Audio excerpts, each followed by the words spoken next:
In the winter of 1874, a woman collapsed in Montana snow with 4 words that would shatter a broken man's solitude: "Please bury my child." What Sarah Whitmore didn't know was that the recluse behind that cabin door had sworn never to save another life. What Elias Boone didn't know was that saving hers would drag them both through blood fire and vengeance, but also into something neither believed they deserved. Stay with me until the end and comment your city below so I can see how far this story travels. The wind had teeth that winter. It tore through the Montana mountains like a living thing, hungry and hollow, stripping bark from the pines, and carving the snow into razor-edged drifts that could gut a horse or bury a man standing upright. The sky hung low and gray, a bruised ceiling pressing down on the wilderness. And the cold was the kind that didn't just freeze flesh. It froze hope. Sarah Whitmore had run out of hope 3 miles back. She stumbled forward through the knee-deep snow, her breath coming in ragged gasps that burned her lungs, each exhale a ghostly plume that vanished into the storm. Her arms ached. God, how they ached, but she didn't loosen her grip on the bundle pressed against her chest. The gray wool blanket was crusted with ice, now stiff and frozen, but underneath it, wrapped in every layer of clothing Sarah had left, was Willa, her daughter, her 5-year-old daughter who hadn't opened her eyes in hours. "Stay with me, baby," Sarah whispered, her voice cracking. "Stay with me, please." But Willa didn't answer.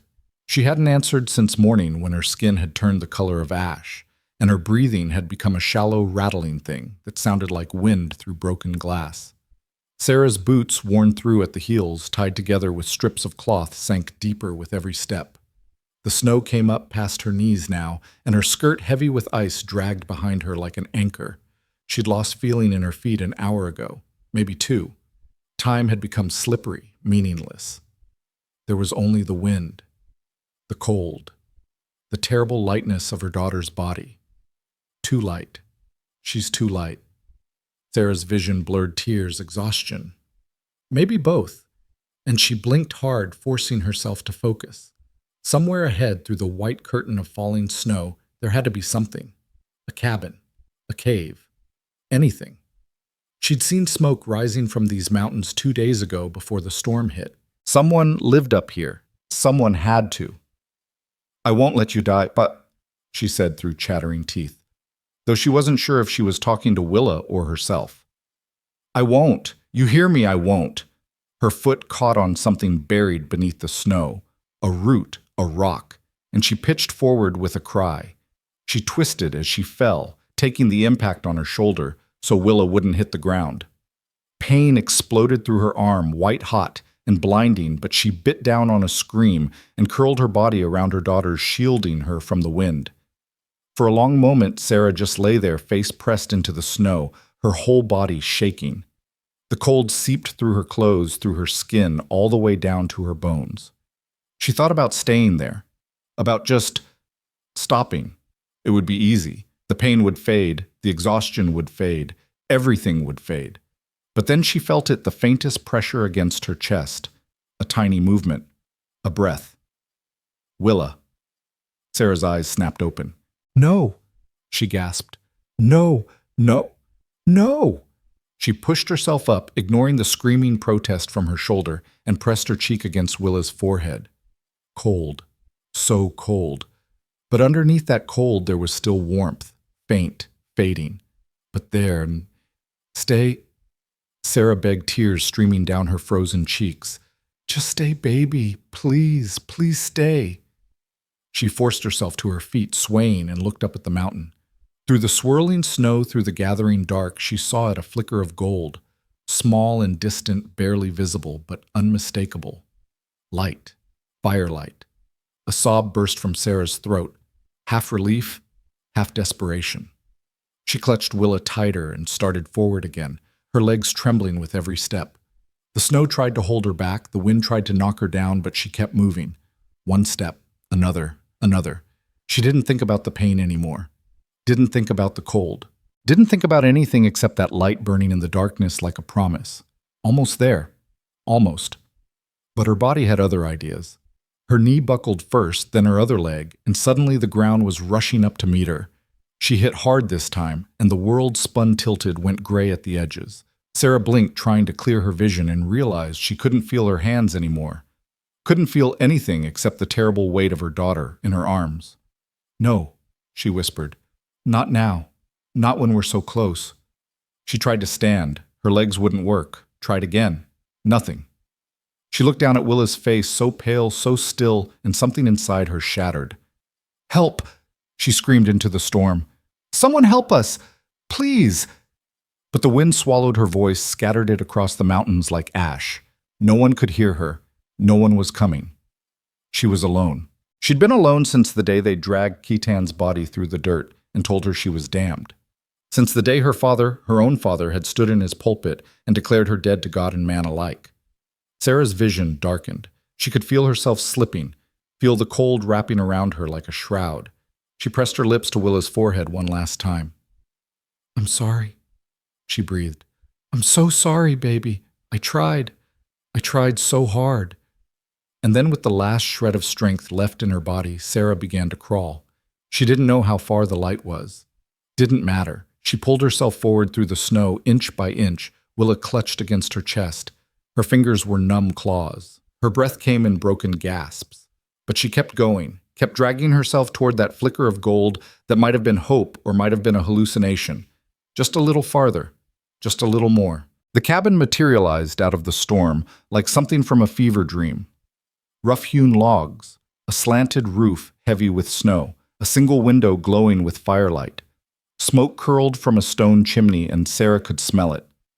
Now smell the wood burning, and it was the most beautiful thing she'd ever experienced. She crawled up to the door, heavy wood weathered gray, and lifted one frozen hand. It took 3 tries to knock. The sound was pathetic, barely audible over the wind. She tried again harder, and this time she heard it, a thump from inside. Footsteps. Please, she thought, please, please, please. The door opened and golden light spilled out onto the snow so bright it hurt. Sarah squinted up through it, trying to make out the figure silhouetted in the doorway. Tall, broad-shouldered. A man, she thought, though she couldn't see his face. She tried to speak, but her voice was gone. Tried to move, but her body wouldn't listen anymore. So instead, she did the only thing she could do. She held up the bundle in her arms, her daughter, her whole world wrapped in frozen gray wool, and let the tears fall. And then, with the last breath left in her lungs, Sarah Whitmore whispered 4 words that hung in the frozen air between them like a prayer. "Please bury my child." The man in the doorway didn't move. For a long moment he just stood there, staring down at the woman collapsed on his threshold, at the bundle in her arms, at the snow already beginning to cover them both. The firelight behind him cast his face in shadow, but Sarah could see his eyes. Dark, hollow, haunted. He was going to send her away, she realized. He was going to close the door and leave them to die in the snow. She could see it in the way he gripped the door frame, in the tension in his shoulders, in the sharp intake of breath that sounded like pain. "No," he said, and his voice was rough, like he hadn't used it in a long time. "No, I can't." But then he looked down at the bundle again, and something shifted in his expression. His eyes widened, his hand dropped from the door frame. "What did you say?" he asked, and his voice was different now, sharp, urgent. Sarah's lips moved, but no sound came out. The man dropped to his knees beside her, his hands hovering over the blanket like he was afraid to touch it. "What did you say?" he demanded again, louder this time. "Did you say bury?" Sarah managed the smallest nod, and that's when he moved. Fast, faster than Sarah's exhausted mind could follow. He pulled the blanket back from Willa's face, and Sarah saw his expression change, saw the horror, the recognition, the sudden terrible focus. He pressed 2 fingers to Willa's throat, then her wrist, then leaned down and put his ear against her chest. "Jesus Christ," he breathed. He looked up at Sarah, and she saw something blazing in his eyes now, something fierce and desperate and alive. "She's not dead," he said. Sarah blinked. The words didn't make sense. "What?" "She's not dead," he repeated, and then he was scooping Willa up into his arms, cradling her against his chest like she weighed nothing. "She's barely breathing, but she's not dead. Come on, get inside, now." He stood, and Sarah tried to follow, but her body had nothing left. She slumped forward into the snow. The man cursed sharp and vicious and shifted Willa to one arm. With his free hand, he grabbed Sarah by the collar of her coat and hauled her up, half dragging, half carrying her across the threshold. The warmth hit her like a wall, and Sarah gasped, her body convulsing. "Stay with me," the man ordered, kicking the door shut behind them. "You hear me? Stay awake. I need you awake." He laid Willa down on a thick bearskin rug in front of the fire, then spun back to Sarah and started peeling off her frozen coat. His hands were quick, efficient, impersonal. "When did she stop responding?" he demanded. I don't know," Sarah stammered, her teeth chattering so hard she could barely speak. "This morning? Maybe. The fever started 3 days ago, and then she just... 3 days?" The man's jaw tightened. "Christ. Pneumonia. I don't know. I couldn't... There was no doctor. They wouldn't... Doesn't matter." He tossed her coat aside and wrapped a thick wool blanket around her shoulders, then pointed to a chair by the fire. "Sit. Don't move. I need to focus on her." Sarah collapsed into the chair, her whole body shaking, and watched as the man turned his full attention to Willa. He worked with a precision that was almost frightening, unwrapping the frozen layers of clothing, checking her pulse, her breathing, her temperature. His hands never hesitated, never fumbled. It was like watching a machine, cold, methodical, unstoppable. But his face, God, his face. There was nothing cold about that. Sarah could see the tension in his jaw, the white-knuckled grip on Willa's tiny wrist, the way his eyes never left her daughter's face. "Water," he barked without looking up. "There's a pot on the stove, warm, not hot. Bring it here. And towels. Cabinet by the window." Sarah forced herself to move. Her legs shook so badly she had to grip the furniture to stay upright, but she made it to the stove, found the pot, found the towels. When she brought them back, the man had stripped Willa down to her undershirt and was wrapping her in blankets. "She's hypothermic," he said, taking the towels from Sarah and dipping them in the warm water. "Core temperature's too low. I need to warm her gradually, or her heart will stop. You understand, gradually."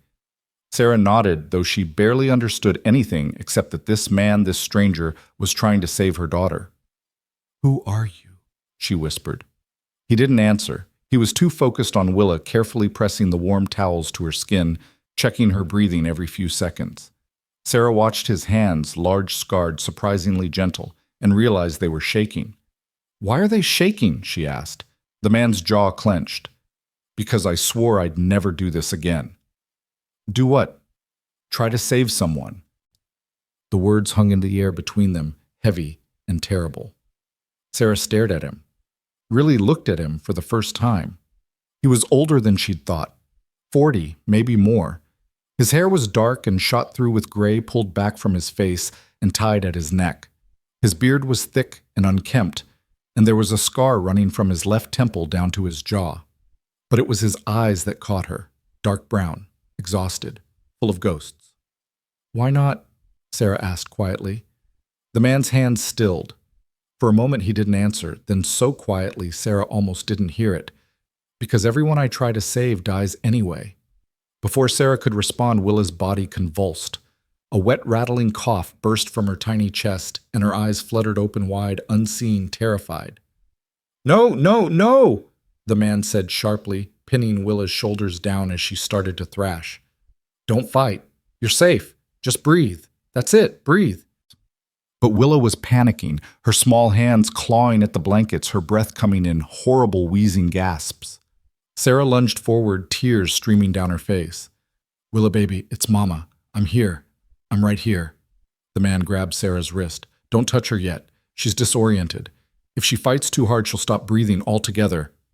He leaned down close to Willa's face, his voice dropping to something low and steady. "Listen to me. I know you're scared. I know it hurts, but you need to slow down. You need to breathe with me.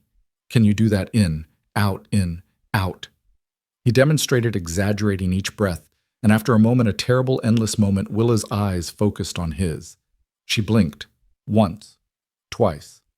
And then miraculously, her breathing started to slow, started to match his.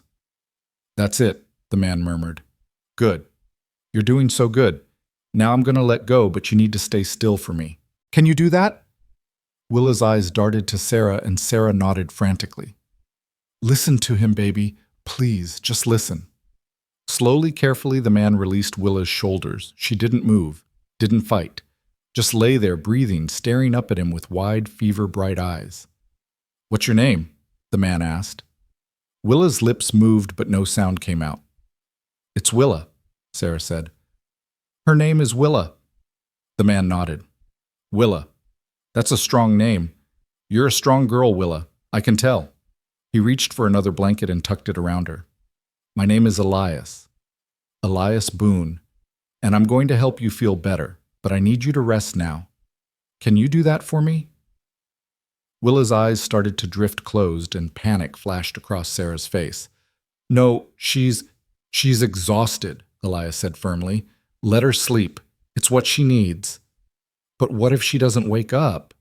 Elias turned to look at Sarah, and the raw honesty in his expression nearly broke her. Then she doesn't wake up, but right now she's breathing. Her heart's beating. That's more than she had 10 minutes ago. He paused. More than I thought she'd have when you knocked on my door. Sarah's legs gave out, and she sank to the floor beside Willa, burying her face in her hands. The sobs came all at once, violent, racking, unstoppable. All the fear, all the grief, all the exhaustion she'd been holding back came pouring out in waves. She felt a hand on her shoulder, heavy, awkward, but steady, and looked up to find Elias crouching beside her. She's alive, he said quietly. Against all odds, against everything, she's alive. Hold on to that. Sarah nodded, wiping at her eyes with shaking hands. When I knocked on your door, I thought she was gone. I felt her stop breathing, and I thought, I know. How did you know she wasn't? Elias was quiet for a long moment. Then he reached out and pressed his fingers gently against Willa's throat.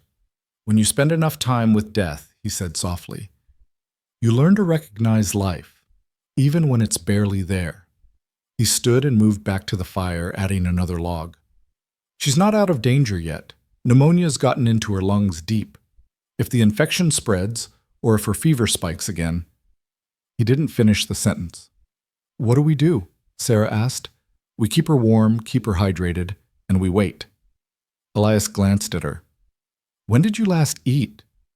Sarah tried to remember. 2 days. Maybe 3. Elias cursed under his breath and disappeared into a corner of the cabin. He came back with a tin cup and a chunk of dried meat. Eat. You're no good to her if you collapse. Sarah took the cup, some kind of broth, still warm from the stove, and drank. It tasted like salt and smoke and heaven. The meat was tough and gamey, but she tore into it anyway, suddenly ravenous. Elias watched her with those haunted eyes, then turned back to Willa. Where did you come from? He asked. Bannock. Sarah's voice was hoarse. Or near it. A settlement called Shepherd's Creek. I know it. Elias's expression darkened. Mining town. Religious folk. Religious, Sarah repeated bitterly. That's one word for them. And they let you walk into a blizzard with a dying child. They didn't let me do anything. Sarah's hands clenched around the cup. They wanted me gone. Both of us. Elias turned to look at her fully now, and Sarah saw the question in his eyes. But he didn't ask it, didn't push, just waited. And maybe it was the exhaustion. Maybe it was the warmth of the fire after days of cold. Maybe it was the fact that this stranger had just saved her daughter's life without asking for anything in return. But Sarah felt the words rising up in her throat, and this time she didn't swallow them down. Willa's father was Comanche, she said quietly.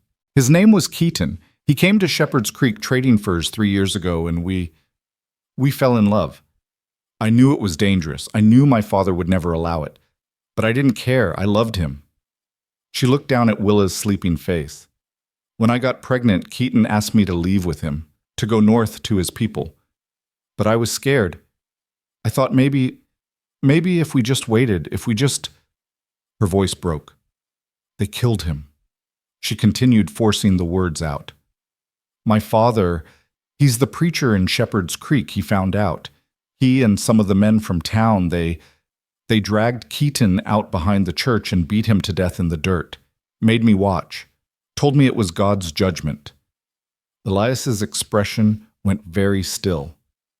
And the child, my father wanted me to get rid of her, said she was devil-born, but I wouldn't, so he cast me out, told the whole town I was dead to them, dead to God. Sarah's voice dropped to a whisper. I've been living in a shack on the edge of the settlement for 3 years, growing what I could, trading what I couldn't, keeping Willa hidden. But when she got sick when the fever started, I went to the doctor, begged him to help. And he said he'd pray for us. Sarah laughed, but it was a broken, bitter sound. Said he couldn't treat a child born of sin. Said it would be a mercy to let her die. The silence that followed was absolute. Even the fire seemed to hold its breath. Then Elias stood and walked to the window. He stared out into the storm, his hands clenched at his sides, and when he finally spoke, his voice was low and cold. Your father is a coward.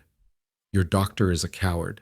And every man who stood by and let that happen is a coward. He turned to look at Sarah, and there was something fierce burning in his eyes. But you're not. You walked through a blizzard to save your daughter. You dragged yourself through snow that would have killed most men. You survived. He paused. And so will she. Sarah felt tears burning her eyes again, but this time they weren't born of grief. Why are you helping us? Elias was quiet for a long moment.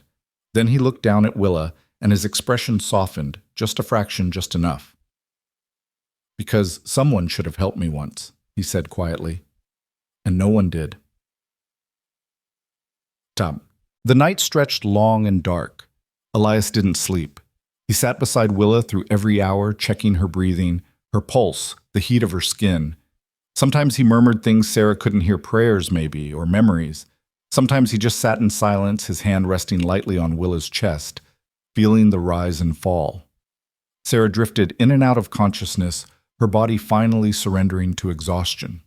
When she woke, the fire was still burning, and Elias was still there exactly where he'd been before, a sentinel, a guardian. You should rest, Sarah said hoarsely. I will. Later. You'll make yourself sick. Wouldn't be the first time. Sarah pushed herself upright, wincing at the stiffness in her muscles. How is she? Holding steady. Fever hasn't spiked again. That's good. Elias reached for a cup of water and held it to Willa's lips, coaxing her to drink even in her sleep. She's fighting. That's all we can ask for. Sarah watched him work, so careful, so precise, and felt something shift in her chest. You were a doctor. It wasn't a question. Elias's hands stilled. I was a surgeon, Union Army, long time ago. What happened? The war ended. He set the cup down and leaned back against the wall, exhaustion finally showing on his face. I came back to a world that didn't need me anymore. Or maybe I came back as someone who couldn't live in the world anymore. Hard to say. Is that why you're up here, alone? Elias's jaw tightened. That's part of it. And the other part... For a moment, Sarah thought he wouldn't answer, but then he reached up and touched the scar on his face unconsciously, like an old habit. I had a wife, he said quietly. Naira, Apache. We met after the war when I was drifting west, trying to figure out what to do with myself. She found me half dead from infection and dragged me back to her village, nursed me back to health. A ghost of a smile touched his lips. She was fierce, didn't take anyone's nonsense, not even mine. What happened to her? The smile died. White settlers happened. They were moving through Apache territory, didn't like being told where they could and couldn't go. Came to our cabin one night while I was out hunting. By the time I got back, he stopped and Sarah saw his throat work. They burned everything. Everything. I'm sorry, Sarah whispered. Don't be. Sorry doesn't change it. Elias looked down at his hands, those scarred, shaking hands. I tried to save her, used every skill I had, every trick I'd learned in the war. But there was too much damage, too much smoke in her lungs. She died in my arms asking me why I couldn't fix her. His voice went flat. I didn't have an answer. Sarah's heart ached. That wasn't your fault. Wasn't it? I'm a surgeon. I'm supposed to save people. That's what I do. what I did. He shook his head. After Naira died, I swore I'd never try again.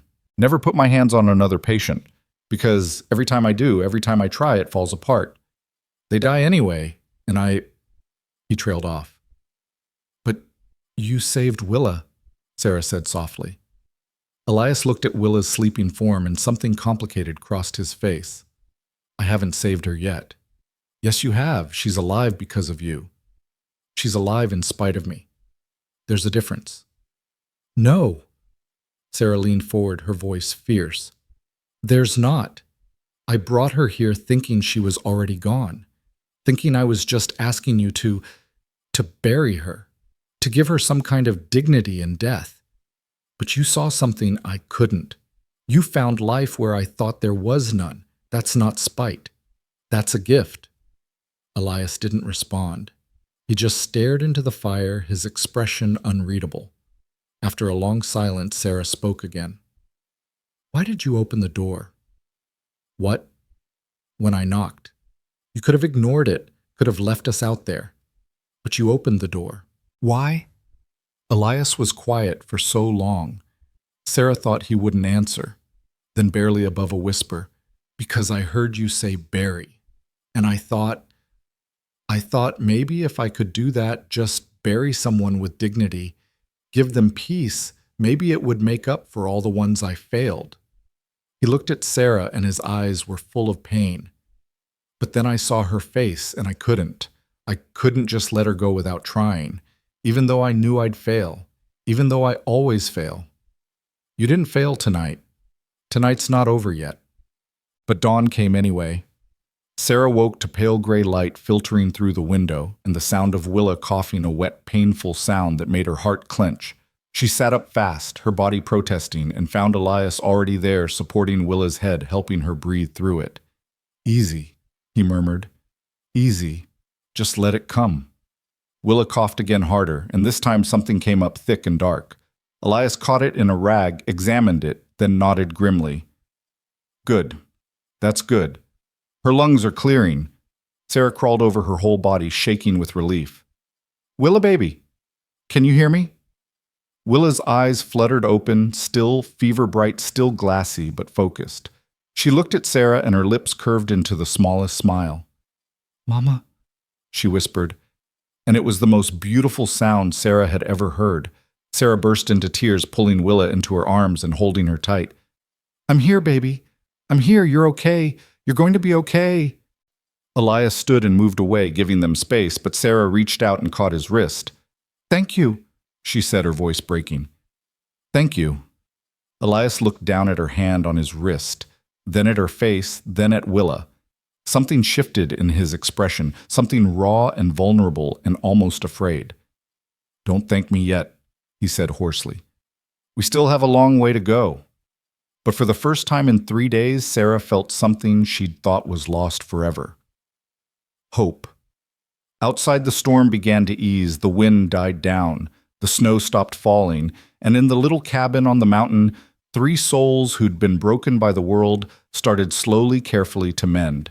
But in Shepherd's Creek, 30 miles south, another storm was brewing, and it was riding north with murder in its heart. 3 days passed in a rhythm of breath and silence. Elias moved through the cabin like a ghost with purpose, tending to Willa with a careful intensity that never wavered. He boiled water for steam to ease her breathing, crushed herbs into bitter teas that made her gag but brought the fever down, changed the compresses on her forehead every hour. Sarah watched him work and saw what he couldn't see himself, that his hands didn't shake anymore when they touched Willa's skin, that the haunted look in his eyes had been replaced by something sharper, more present, more alive. She needs to eat, Elias said on the 3rd morning, stirring a thin broth over the fire. Not much, just enough to give her strength. Sarah sat beside Willa, stroking her daughter's damp hair back from her forehead. The fever had broken during the night, finally leaving Willa weak and hollowed out, but awake. Do you hear that, baby? You need to eat something. Willa's eyes drifted open. They were clearer now, less glassy, though dark circles shadowed the skin beneath them. I'm not hungry, Mama. I know, but you have to try. Elias brought the bowl over and knelt beside them. It's rabbit, he he said, his voice gentler than Sarah had heard it before. Caught it yesterday. Made it weak so it won't hurt your stomach. Just a few sips, Willa. That's all I'm asking. Willa looked at him with those solemn, too old eyes that children get when they've been sick too long. Are you a doctor? Elias hesitated. I was. Once. Mama says doctors are bad men who don't help people like us. Sarah flinched, shame burning her cheeks. Willa, Your mama's not wrong, Elias interrupted quietly. There are bad doctors, men who forget their oaths, who let pride or hate get in the way of healing. He held Willa's gaze. But there are good ones too, men who remember that every life matters, that everyone deserves a chance. Are you a good one? The question hung in the air like smoke. Sarah saw something crack in Elias's expression, something vulnerable and uncertain, and when he spoke, his voice was rough. I'm trying to be. Willa studied him for a long moment, then reached out and took the bowl. She sipped slowly, grimacing at the taste, but she didn't stop until half of it was gone. Elias took the bowl back with something like wonder on his face. Good girl, he said softly. Rest now. But Willa didn't close her eyes. Instead, she looked up at the rafters of the cabin, at the dried herbs hanging in bundles at the rifle mounted above the door. Where are we? Someplace safe, Sarah said. But where's our house? Where's my bed? Sarah's throat tightened.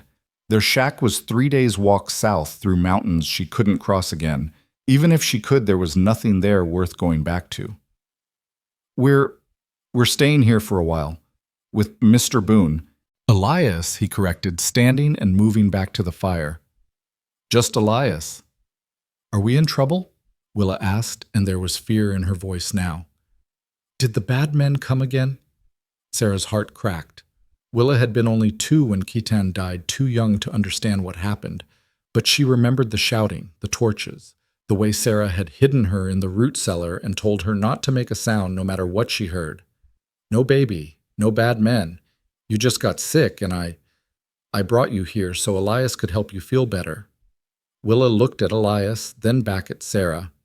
Is he going to send us away when I'm better? The question pierced the cabin's warmth like a blade.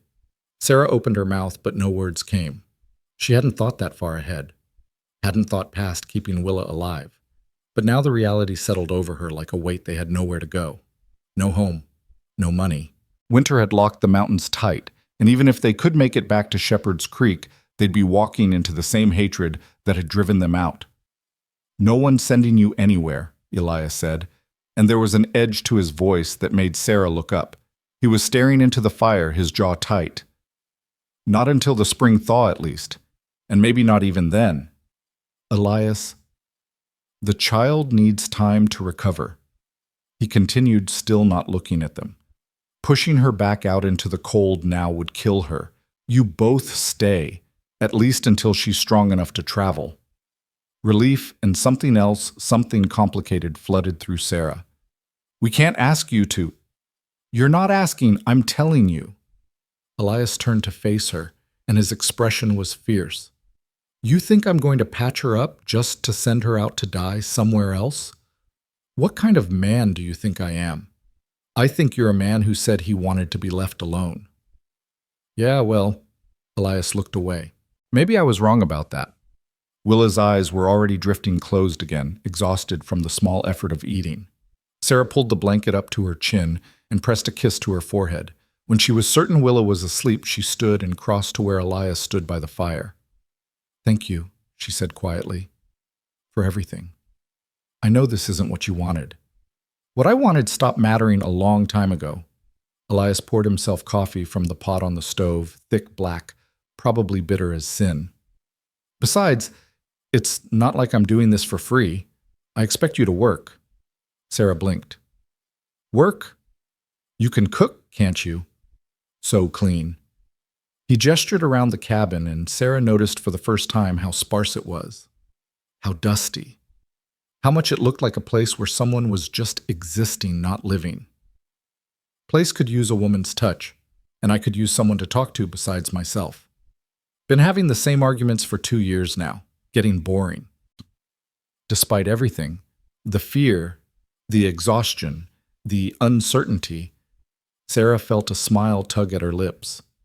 You want me to be your housekeeper. I want you to earn your keep. There's a difference. And when spring comes, Elias was quiet for a moment. We'll figure it out then. It wasn't a promise. It wasn't even a plan. But it was something, and right now something was enough. Sarah spent the rest of that day exploring the cabin, not because she was curious, but because if this was going to be their home for the winter, she needed to know it. The main room was large and open, dominated by the stone fireplace and a heavy wooden table scarred with knife marks. A narrow ladder led up to a loft where Elias clearly slept. She could see a pallet up there, a trunk, not much else. The cabin's corners were stacked with supplies, crates of dried goods, barrels of flour, and salt bundles of furs waiting to be traded. A workbench sat beneath the window, covered with tools and half-finished repairs. But it was the wall beside the fireplace that caught Sarah's attention. Shelves lined it from floor to ceiling, and every shelf was packed with books. Medical texts, mostly anatomy, surgery, field medicine, their spines cracked and worn from use. But there were others too. Poetry. Philosophy. A water-damaged copy of Homer's Odyssey. Sarah pulled that one down and opened it, and a piece of paper fell out. A sketch done in charcoal, a woman's face. Beautiful. Sharp cheekbones, dark eyes, hair that fell in a thick braid over one shoulder. That's Naira. Sarah jumped and turned to find Elias standing behind her, close enough that she could smell the wood smoke on his clothes. I'm sorry, she said quickly, holding the sketch out. I didn't mean to. It's fine. Elias took the paper and his expression softened as he looked at it. I drew this the day we got married. Apache ceremonies are simple but beautiful. She wore beads in her hair and made me promise I'd never try to change her. His thumb traced the line of Naira's jaw. I kept that promise. Didn't do her much good in the end. She was beautiful. She was everything. Elias carefully tucked the sketch back into the book and returned it to the shelf. She used to tell me I thought too much, said I lived in my head instead of the world. She wasn't wrong.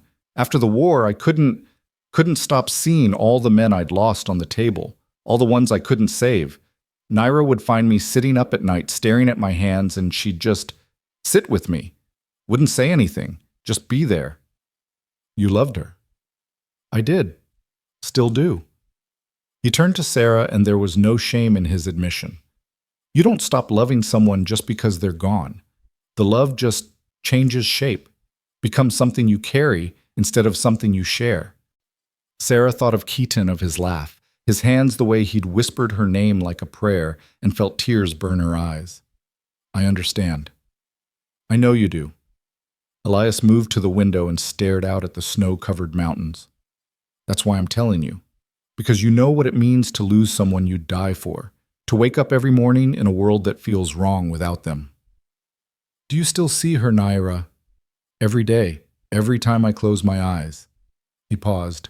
You see him too, don't you, Keaton? Sarah nodded, not trusting her voice. Good, Elias said quietly. Don't let them take that from you. Don't let the bastards who killed him make you ashamed of what you had.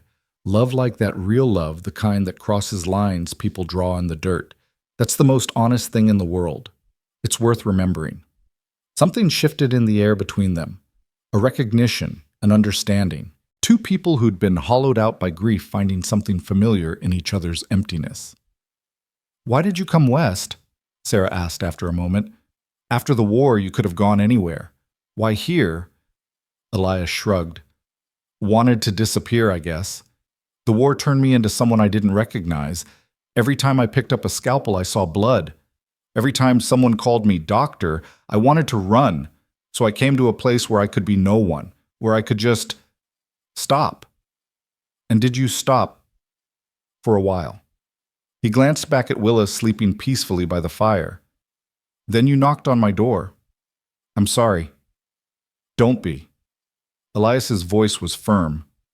I needed to remember. Needed to remember that I wasn't always broken, that these hands could do more than hurt.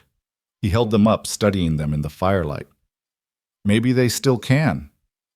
The days that followed fell into a pattern. Sarah cooked simple meals from Elias's stores, but hot and filling. She cleaned, though there wasn't much to clean. Mostly, she just sat with Willa reading to her from Elias's books, telling her stories about her father, about the life they'd had before everything fell apart. Willa grew stronger slowly, like a plant reaching toward light. Her cough eased, her color returned, and with each day, Sarah felt the knot of fear in her chest loosen just a little. Elias, for his part, seemed to wake up. He'd been sleepwalking through existence for so long that Sarah could see the difference now, the way he stood straighter, moved with purpose, spoke without that dead flatness in his voice. He taught Willa how to identify different herbs, how to make poultices, how to listen to her own heartbeat. He carved her a small wooden horse that made her laugh. And sometimes late at night, when he thought no one was watching, Sarah would catch him staring at Willa with an expression that made her heart ache. One evening after Willa had fallen asleep, Sarah found Elias outside chopping wood by moonlight. The cold bit at her skin, but she pulled her shawl tight and stepped into the snow. "You'll freeze out here," she said. "Can't sleep." Elias brought the axe down, splitting a log cleanly in two. "Figured I'd do something useful." "You've been doing useful things for days now." "Not enough." He set up another log. "Never enough." Sarah watched him work the smooth arc of the axe, the controlled power in his shoulders, and felt a question rise up that she'd been holding back for days. "Do you regret it? Letting us stay?" The axe paused mid-swing. "Why would I regret it?" "Because we turned your life upside down. Because you wanted to be alone and now you've got a sick child and a desperate woman under your roof." Elias lowered the axe and turned to face her. His breath misted in the cold air. "You want to know what I regret?" "I regret the 2 years I spent in this cabin convincing myself I was better off dead. I regret all the mornings I woke up wishing I hadn't. I regret every damn day I spent thinking there was no point in trying anymore." He stepped closer, and Sarah could see the intensity in his eyes. "But I don't regret opening that door. And I don't regret saving your daughter. Those are the first things I've done in 2 years that actually meant something. She's given you purpose. You both have." Elias looked back at the cabin where firelight glowed warm in the window. "I forgot what it felt like to be needed, to have someone depend on me. I thought I didn't want that anymore, but—" He trailed off, shaking his head. "Maybe I was just afraid of failing again." "You haven't failed." "Not yet." "Elias!" Sarah reached out and touched his arm. "Willa is alive because of you. That's not failure. That's a miracle." He looked down at her hand on his arm and something complicated crossed his face. "Your father would call it blasphemy. A white woman and her half-breed daughter living with a man who married a savage." Sarah's jaw tightened. "My father lost the right to judge me the day he murdered the man I loved. The town won't see it that way. I don't care what the town sees." "You should." Elias's voice was grim. "Men like your father, men like the ones in Shepherd's Creek, they don't let go. They don't forgive.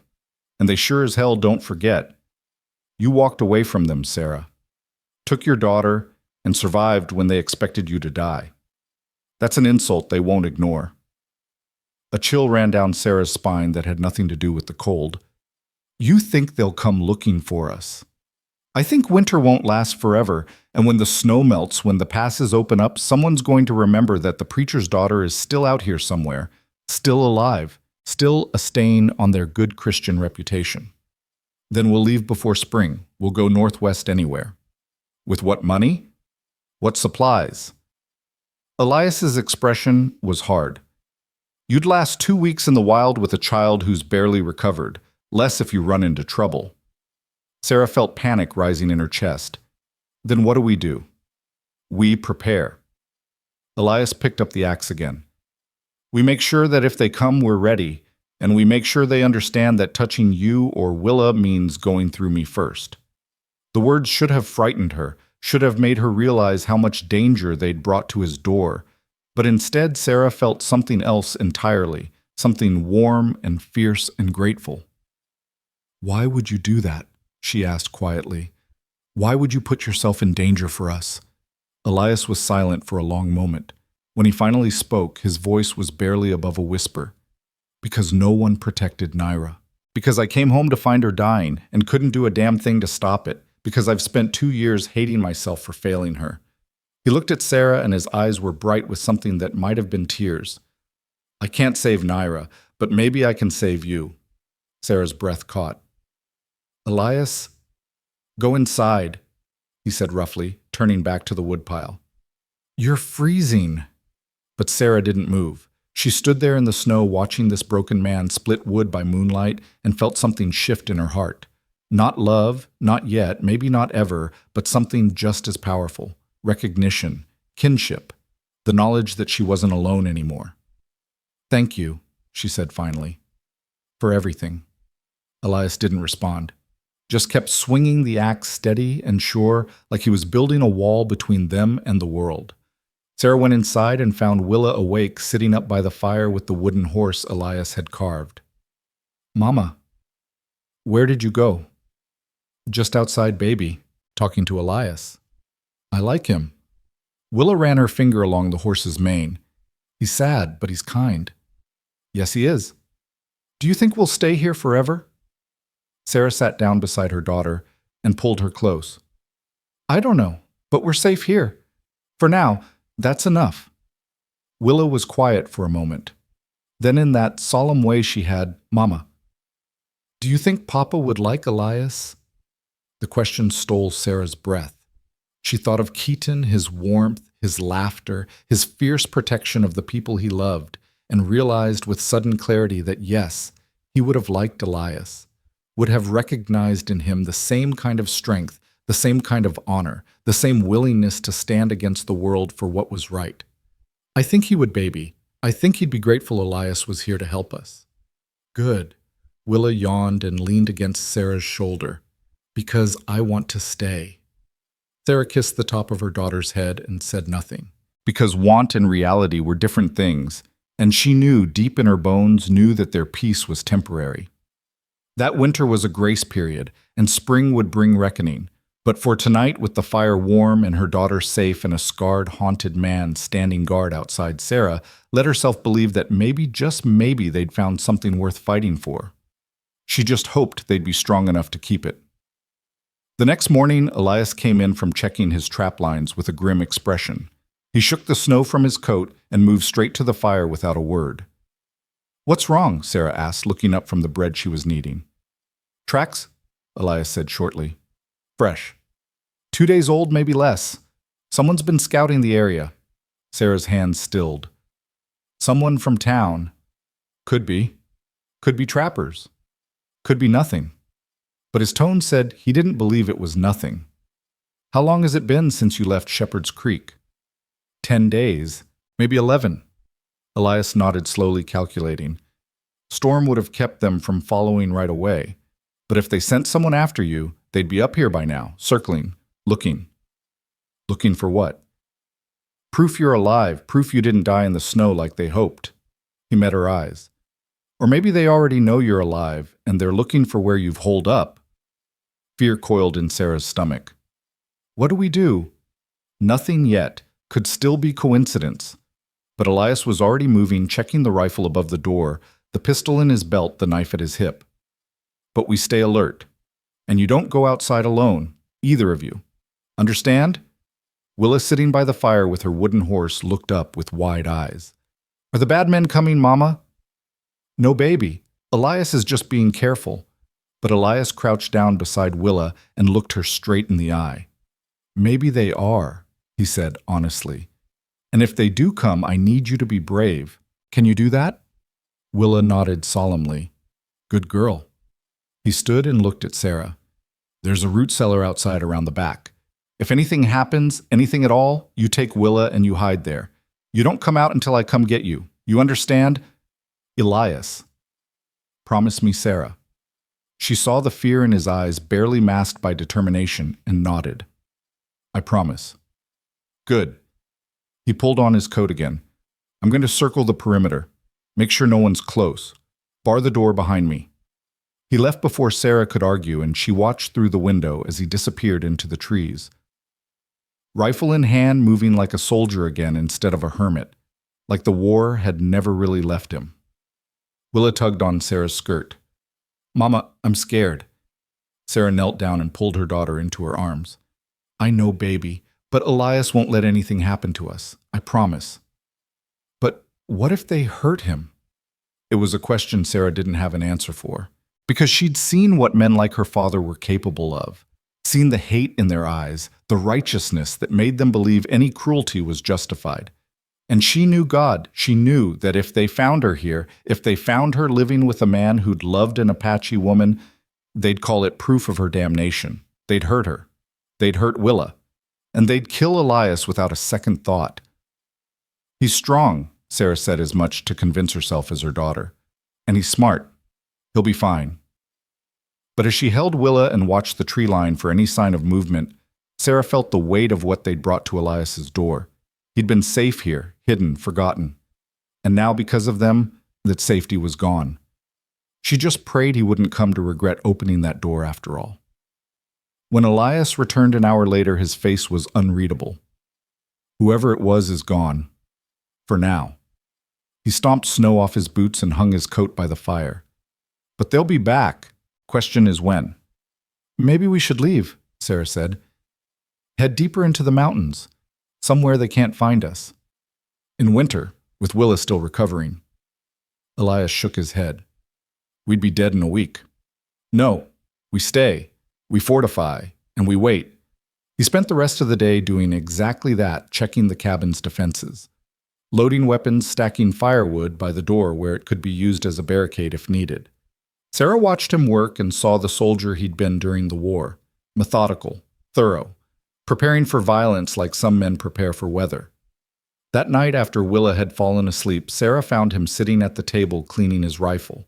She sat down across from him. You don't have to do this, she said quietly. If we're putting you in danger, you're not putting me anywhere I haven't already been. Elias didn't look up from his work. And I meant what I said. No one touches my family. Sarah's breath caught. Your family? Elias's hand stilled. For a moment he didn't move. Then slowly he looked up at her. That's what you are now, whether you meant to be or not. His voice was rough. I lost my family once. I'm not losing another. Tears burned Sarah's eyes. She reached across the table and placed her hand over his. Then we'll face whatever comes. Together. Elias looked down at their hands, his scarred and large, hers small and work-worn, and Sarah felt something pass between them. Not love, not romance, but something deeper, a covenant forged in firelight and fear, a promise that they would stand for each other when the world came calling. And the world was coming. They both knew it. It was only a matter of time. The snow came again 2 nights later, harder than before, turning the world beyond the cabin into a wall of white. Sarah stood at the window watching it fall while Willa slept and felt the storm pressing against the glass like something alive. Behind her, Elias sat at the table with a whetstone sharpening his knife with long, methodical strokes that whispered in the firelight. Can't see 20 feet out there, Sarah said quietly. Good. Elias didn't look up. Means they can't either. You really think they're still out there in this? If they want you bad enough, weather won't stop them. The blade scraped across stone, a sound like teeth grinding. Men with righteousness on their side think God will protect them from anything, makes them stupid. Sarah turned from the window and leaned against the wall, watching him work. His hands moved with practiced precision, the same way they moved when he tended to Willa's wounds or checked her breathing. Everything Elias did, he did completely. Like the world had taught him, there was no room for half measures. Tell me about your father, he said suddenly. Sarah's stomach tightened. Why? Because if he comes, I need to know what kind of man I'm dealing with. Elias finally looked up, his dark eyes steady. Is he the kind who'll come alone, the kind who'll send others, the kind who'll burn this place down with us inside it? The blade scraped again, and Sarah felt each stroke like a knife against her own nerves. She moved to the table and sat down across from him, her hands folded in her lap. His name is Jedediah Whitmore, she said. Reverend Jedediah Whitmore, if you want to be proper about it. He came to Montana Territory in '68 with a wagon full of Bibles and a head full of fire. Built Shepherd's Creek from nothing, the church first, then the town around it. Every soul in that valley answers to him in one way or another. And you, I was his perfect daughter, obedient, quiet, good at pretending. Sarah's voice went hollow. My mother died when I was 12. Fever took her in 3 days. After that, it was just me and him. He used to say I was his angel, that God had taken his wife but given him a daughter who'd carry on his work. She laughed bitter. I believed him. I believed everything he said until I met Kitan. Elias set the knife down, giving her his full attention. Sarah's throat tightened, but she forced herself to continue. Kitan came to trade in the spring of 71. He was Comanche, but he'd been living with a mixed band Comanche Kiowa, some Cheyenne. They traveled through every year selling furs, buying supplies. Most of the town wouldn't deal with them directly, made them trade outside the settlement. But my father, he saw it as missionary work, thought if he showed them Christian charity, he could save their souls. So he let them come to the church. He let Kitan come, just him, to negotiate for the others. Sarah's eyes grew distant, remembering. I was there that first day. My father made me serve them tea like we were civilized people. Kitan barely spoke English then, but he was trying, learning, and he looked at me like I was real, not an angel, not a preacher's daughter, just a woman. You fell in love. Not right away. At first I was just curious. He was different from every man I'd known. Gentle, respectful. He listened when I talked instead of just waiting for his turn to speak. And he was beautiful. God, he was beautiful. Dark hair to his shoulders, eyes like amber hands that could gentle a wild horse or carve designs into leather so fine you'd swear they were painted on. Elias said nothing, just watched her with those steady, understanding eyes. We started meeting in secret, Sarah continued. He'd come to town every few weeks, and I'd slip away while my father was praying or preaching or planning his next sermon. We'd meet by the creek, and Kitan would teach me words in his language, teach me about his people, his beliefs, the way they saw the world. It was like waking up after sleeping my whole life, like finally breathing after years of holding my breath. Your father found out. Not at first. We were careful, so careful. For almost a year we kept it hidden. Kitan wanted me to leave with him to come north to his band, but I was afraid. Afraid of disappointing my father, afraid of what the town would say, afraid of giving up the only life I'd ever known. Her voice cracked. And then I got pregnant. The fire crackled in the silence that followed. Outside, the wind howled. I told Kitan first, Sarah said. He was so happy. He said we'd get married in the traditional way, that his people would welcome us, that our child would grow up free and loved. He made it sound so simple, so possible. And for a moment I believed him. But you told your father. I thought... Sarah's hands clenched in her lap. I thought if I told him the truth, if I explained how much I loved Kitan, he'd understand. He'd see that God's love was bigger than the lines we drew between people. I was so stupid, so naive. What did he do? Sarah closed her eyes, and the memory rose up like bile. He locked me in my room, said I was possessed by demons, that I'd been corrupted by the savage and needed to be cleansed. He kept me there for 2 days, praying over me, reading scripture, telling me I had to cast out the evil inside me. He meant the baby. He wanted me to get rid of it. Elias's jaw tightened, but he didn't interrupt. On the 3rd day, Kitan came looking for me. He knew something was wrong. He went straight to the church and demanded to see me. My father told him I'd repented, that I wanted nothing to do with him anymore. Kitan didn't believe him. He tried to force his way inside, and Sarah's voice broke completely. My father had men waiting, 6 of them. They dragged Kitan out behind the church where no one could see and beat him.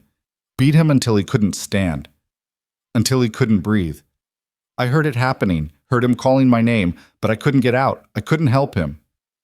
Jesus Christ, Elias breathed. They left him in the dirt like garbage. Sarah continued, tears streaming down her face now. By the time my father let me out, Kitan had been dead for hours. They'd already buried him in unconsecrated ground like he was nothing, like he never mattered. Elias reached across the table and gripped her hand. His palm was warm, calloused, solid, real. My father told me it was God's will, Sarah said, staring at their joined hands. The Keaton had been a test of my faith, and I'd failed. That the baby I carried was a mark of sin, and if I wanted redemption, I had to give it up. But I couldn't, I wouldn't, so he cast me out, told the whole town I was dead to him, dead to God. And he gave me that shack on the edge of the settlement like a tombstone, a reminder to everyone of what happens when you defy him. But he let you stay. Because killing me outright would have been murder. And my father doesn't get his hands dirty when he can make God do it for him. Sarah's voice turned hard. He was waiting for me to die on my own, waiting for winter or hunger or sickness to take me and Willa both. Then he could say it was divine judgment and sleep easy at night. But you didn't die. No, I survived. And that's worse than dying in his eyes because it means his God didn't agree with him. It means maybe, just maybe, I wasn't the sinner he said I was. Sarah looked up at Elias and her eyes were fierce. That's why I know he'll come. Because as long as I'm alive, as long as Will is alive, we're proof that his judgment was wrong. And men like my father can't live with being wrong. Elias squeezed her hand once, then let go. He picked up his knife and tested the edge with his thumb. When they come, he said quietly, and they will come. I want you to know something. I won't let them take you. I won't let them touch Willa. And I sure as hell won't let your father stand in judgment over you again. You can't fight a whole town, Elias. Watch me. The words should have sounded like bravado, like foolish pride. But Elias said them with such flat certainty that Sarah believed him, believed he would stand between her and an army if he had to, believed he would die before he let anyone hurt them. Your turn, she said softly. Elias looked up. What? You know my story. Every ugly piece of it. I want to know yours. Sarah leaned forward. You said your wife was killed by settlers. Tell me what happened. Tell me why you're really up here hiding from the world. Elias was quiet for so long, Sarah thought he wouldn't answer. He set the knife down and stared into the fire, his expression carved from stone. When he finally spoke, his voice was distant, like he was reciting someone else's story. I met Naira in the spring of '72. I'd been drifting since the war ended, doing odd jobs trying to outrun the things I'd seen. Ended up in Apache territory with a fever that should have killed me. Probably would have if Naira hadn't found me collapsed by a stream. He paused. She was out gathering herbs. Healing was her gift. She took one look at me, this half-dead white man in a blue coat, and instead of leaving me for the buzzards, she dragged me back to her village. That's where you learned about her people. More than that. I learned from them. The Apache have healers, medicine men, and women who know things our doctors never learned. Plants that can cure infection, techniques for setting bones. Ways of treating wounds that I'd never seen in all my years of surgery. Naira taught me. Not because she trusted me, she didn't nod at first, but because she believed healing was a gift that should be shared. Sarah heard the reverence in his voice and felt her heart ache for him. I stayed with her band for 8 months, Elias continued. Learned the language, learned their ways, fell in love with a woman who was smarter, stronger, and braver than anyone I'd ever met. When I asked her to marry me in her tradition, not mine, she laughed, said I was a fool white man who didn't know what he was asking for. But she said yes anyway. Where did you go? Here. This cabin was already standing abandoned by some trapper who'd frozen to death or gotten himself killed. We fixed it up, made it a home. Naira said it was too far from her people, but she came anyway because she loved me, because she believed we could make something good out here. His voice cracked. We had one winter together, one perfect winter where it was just us and the snow and the quiet. She'd tan hides and make medicine while I hunted and repaired things. At night we'd sit by the fire and she'd tell me stories about her gods, her heroes, the way the world was made. I'd tell her about anatomy and philosophy and all the useless things I'd learned in medical school. We'd laugh at each other, make love until dawn, talk about the children we'd have someday. Sarah felt tears burning her eyes again. Then spring came, Elias said, and his voice went dead. A group of settlers rolled through heading west, 20 wagons, maybe 30 people. They stopped at a creek about 5 miles south to water their animals and rest. One of their scouts spotted our cabin and came to investigate. Found Naira alone. I was out checking trap lines. He went back and told the others there was an Indian woman living with a white man. Oh God.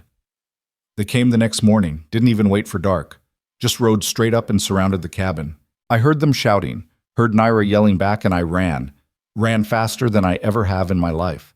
But I was too far. By the time I got close enough to see the smoke, the cabin was already burning. Elias's hands were shaking now, and Sarah saw tears tracking down his cheeks into his beard. They'd dragged her out and beaten her, he continued. Not to death. That would have been mercy. They beat her just enough to make sure she couldn't fight back. Then they threw her back inside and barred the door, set the whole place ablaze while she was still alive. I could hear her screaming, pounding on the door, begging them to let her out. Jesus, Elias. I tried to get to her, tried to break down the door, but they stopped me. Held me back and made me watch. Made me listen to my wife burn alive while they quoted scripture about the wages of sin and the punishment for race mixing. When the screaming stopped, they let me go.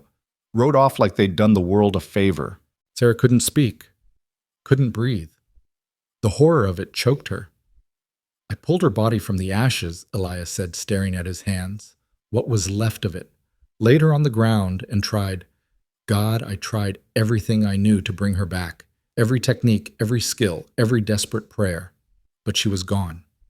And all I could do was hold her and apologize for not being there, for not protecting her, for bringing her to this place where she died because of me.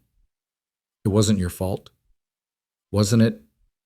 Elias looked up and his eyes were hollow. I married her knowing what this world would do to us. I brought her here knowing the risk.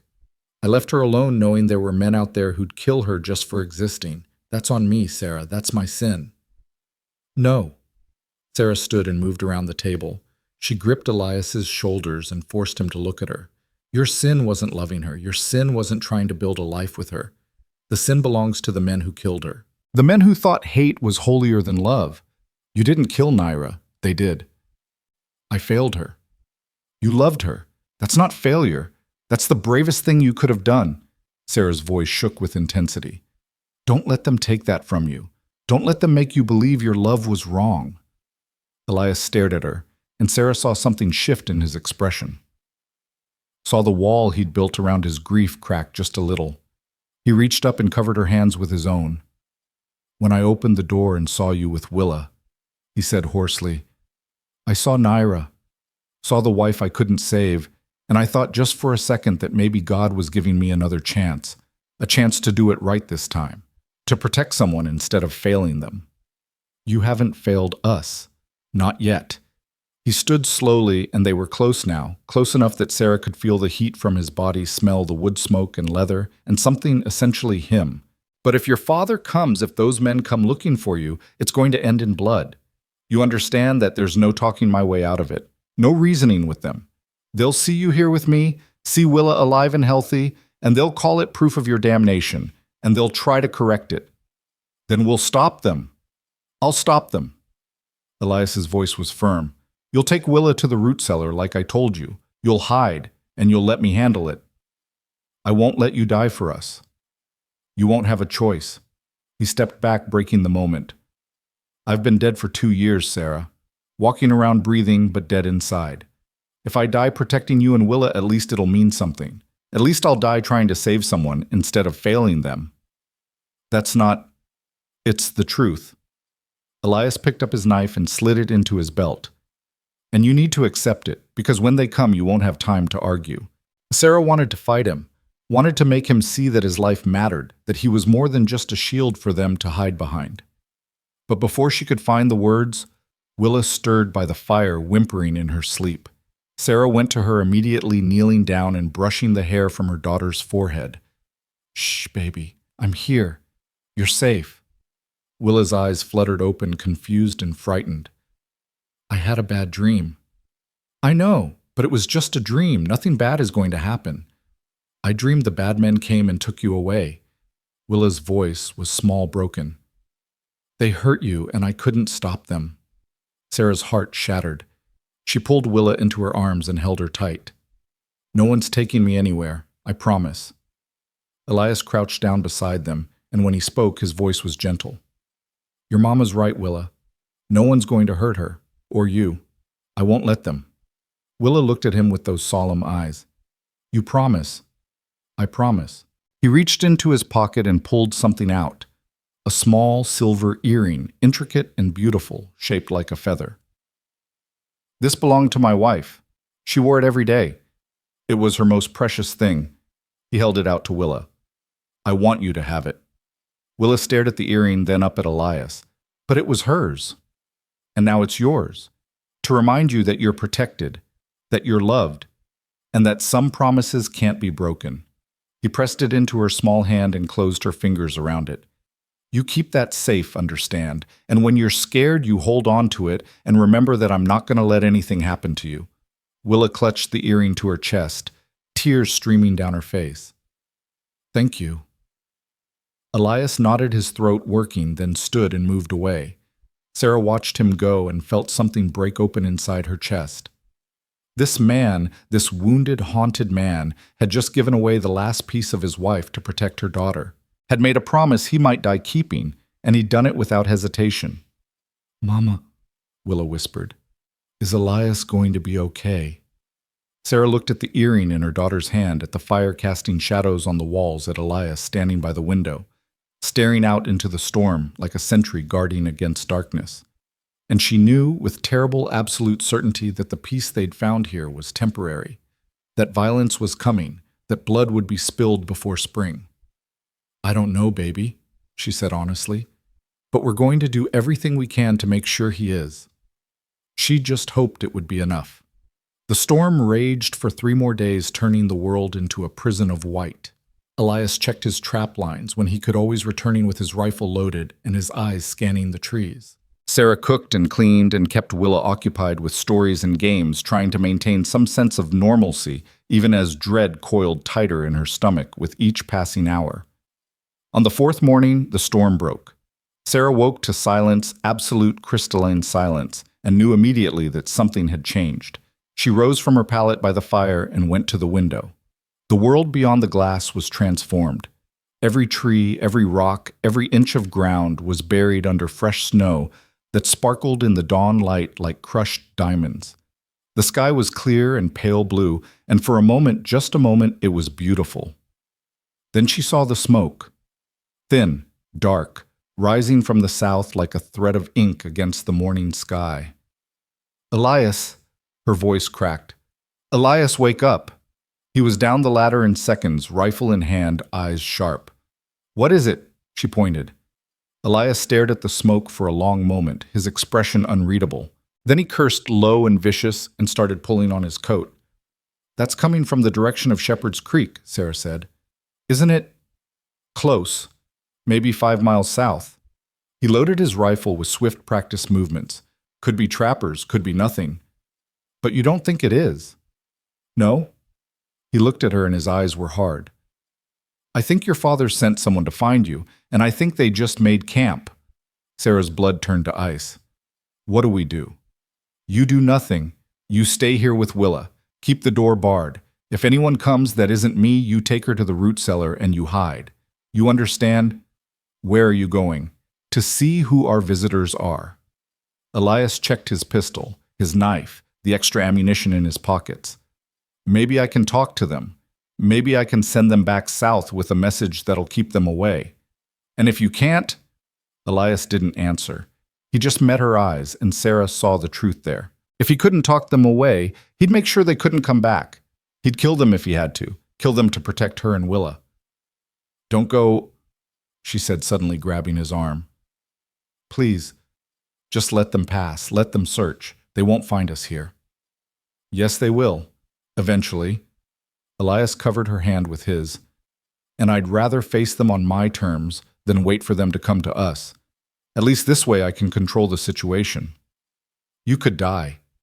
I've been dying for 2 years. He squeezed her hand once, then let go. This is the first time in a long time I've felt alive enough to care. He was gone before Sarah could respond, disappearing into the snow like a ghost. She stood at the window and watched until she couldn't see him anymore, her heart hammering against her ribs. Willa came up beside her, still clutching the silver earring. Where's Elias going? Hunting. Sarah lied. You're scared. Sarah looked down at her daughter and saw too much understanding in those young eyes. Yes, I'm scared. Me too. Willa leaned against her, and together they watched the smoke rising in the distance and waited for the world to end. 2 hours passed like years. Sarah paced the cabin floor, her breath coming short and sharp, while Willa sat by the fire, clutching that silver earring so tight her knuckles had gone white. Every few minutes, Sarah would go to the window and stare out at the trees, searching for any sign of movement, any shadow that might be Elias returning. But there was nothing. Just snow and silence and that thin line of smoke still rising in the distance like a dark promise. "Mama, you're making me nervous," Willa said quietly. Sarah forced herself to stop pacing. "I'm sorry, baby. I just wish he'd come back." "He will. He promised." Sarah wanted to believe that, wanted to cling to the certainty in her daughter's voice. But she'd learned the hard way that promises meant nothing when men with guns and righteousness decided to break them. She went to the door and checked the bar for the third time, making sure it was secure, then moved to the rifle Elias had left hanging above the mantel. "Do you know how to use that?" Willa asked. Sarah lifted it down, surprised by the weight. "Your father taught me, a long time ago." It was true. Catan had taken her out into the hills one afternoon, away from the settlement where no one could see, and shown her how to load aim and fire. He'd said every woman should know how to protect herself, especially one who loved a man the world hated. Sarah had laughed then, thinking it was unnecessary, thinking love would be enough. She wasn't laughing now. She checked the rifle's load, made sure it was ready, then propped it by the door where she could reach it quickly. Willa watched her with those two old eyes. "Are we going to have to fight?" "I don't know, baby." "I'm not afraid to fight, not if it means keeping you safe." Sarah's heart cracked. She crossed to Willa and pulled her close. "You're 5 years old. You shouldn't have to think about fighting. You should be playing and laughing and being a child." "But I'm not like other children." Willa looked up at her, and there was a fierceness in her expression that reminded Sarah so much of Keaton it hurt. "I'm different, and different means dangerous to people like grandfather." "Don't call him that." "But he is. He lost the right to that name when he killed your father." Sarah's voice was hard. "He's nothing to us now, just a bad man who thinks God speaks through his hate." Willa was quiet for a moment, then softly, "Do you think God really talks to people?" "I think people hear what they want to hear. And men like my father want to hear that they're right, that they're chosen, that everyone who disagrees with them is damned. It's easier that way. Easier than admitting they might be wrong. Elias isn't like that. No, he's not. He listens, really listens, like Papa used to." Willa touched the earring in her hand. "Do you think Naira would mind that he gave this to me?" Sarah thought about the woman in the charcoal sketch, the one with fierce eyes and a strong jaw. Thought about what Elias had said, that she believed healing was a gift to be shared, that love was bigger than the lines people drew. "I think she'd be proud," Sarah said quietly. "I think she'd see you as someone worth protecting, someone worth dying for." "I don't want Elias to die." "Neither do I, baby. Neither do I." Another hour crawled by. Sarah tried to keep busy, stoked the fire, checked their supplies, cleaned dishes that were already clean, but her mind wouldn't settle. She kept seeing Elias out there in the snow, kept imagining him surrounded, outnumbered, bleeding in the white. Kept hearing the sound Keaton had made when they beat him, that wet, terrible sound of flesh breaking. "Please come back," she whispered to the empty air. "Please." And then, like an answer to a prayer she hadn't quite spoken, she heard it. Voices. Distant, male, angry. Sarah's blood turned to ice. She grabbed Willa's hand and pulled her up. "Root cellar, now!" But Elias, now Willa. She dragged her daughter to the back door, throwing it open and scanning the tree line. Nothing, not yet. But the voices were getting closer, and beneath them was another sound. Hoofbeats. Multiple horses moving fast through snow. The root cellar was 30 yards from the cabin, half buried in the hillside and covered with a wooden door that blended into the snow. Sarah ran for it. Willa stumbling behind her and threw the door open. The space below was dark and cold and smelled of earth and old potatoes. "Get in," Sarah ordered. "What about you?" "I'm coming. I just need to—" The crack of a gunshot split the morning, and Sarah's words died in her throat. It came from the south, from the direction Elias had gone, and it was followed by shouting. Men's voices raised in fury or fear or both. "Mama!" Willa's face was white with terror. Sarah shoved her daughter down into the cellar. "Stay here. Don't come out. Don't make a sound. You understand me?" "No, I want to stay with you." "You can't." Sarah's voice cracked, but she forced herself to be firm. I need you to be brave, Willa. I need you to hide and stay quiet no matter what you hear. Can you do that for me? Willa's eyes filled with tears, but she nodded. Good girl. Sarah kissed her forehead, then slammed the cellar door shut and piled snow over it, obscuring it from view. Her hands were shaking so badly she could barely manage it, but she forced herself to focus, to move, to think. She ran back to the cabin and grabbed the rifle, checked the load again, positioned herself by the window where she could see but not be easily seen, and waited. The voices were clear now, 3 men, maybe 4, coming from the south moving toward the cabin, and beneath the shouting was another sound, someone being dragged through the snow. Sarah's stomach dropped. They burst from the tree line like demons, 4 men on horseback, their faces red from cold and anger. And between 2 of the horses, his hands bound behind his back, stumbling through snow that came up to his knees, was Elias. Blood streaked his face from a cut above his eye. His coat was torn. His rifle was gone. But he was alive. Still fighting, still standing. Move, goddamn you! One of the men shouted and kicked his horse forward, jerking the rope tied to Elias's bound wrists. Elias stumbled but didn't fall. Sarah recognized the man who'd spoken. Thomas Everett, her father's right hand. The preacher's son who'd grown up thinking he was God's chosen warrior, who'd held the torch when they burned Keatan's makeshift grave marker, who'd stood at the front of the church every Sunday looking at Sarah like she was something that needed to be exterminated. The sight of him made her blood boil. I know you're in there, Sarah, Thomas called out, his voice carrying across the snow. I can see the smoke from your fire. Come out now, and maybe we'll make this easy. Sarah pressed herself against the wall beside the window, her heart hammering. Elias had stopped moving. He stood in the snow between the horses, his head up, his eyes scanning the cabin, looking for her, trying to tell her something without words. Runna's expression said, "Take Willa and run." But Sarah couldn't run, couldn't leave him, couldn't watch another man die because of her. We know the half-breed brat is in there too, another man shouted. Sarah recognized him as well. Jacob Trent, one of the miners who'd laughed while they dragged Keaton through the dirt. Your father wants her dead. Sarah says she's an abomination, says killing her is a mercy. The only mercy here, Elias said, his voice rough but steady, is the one I'm about to offer you, right away. Now. While you still can. Thomas laughed cold and cruel. You're in no position to offer anything, savage lover.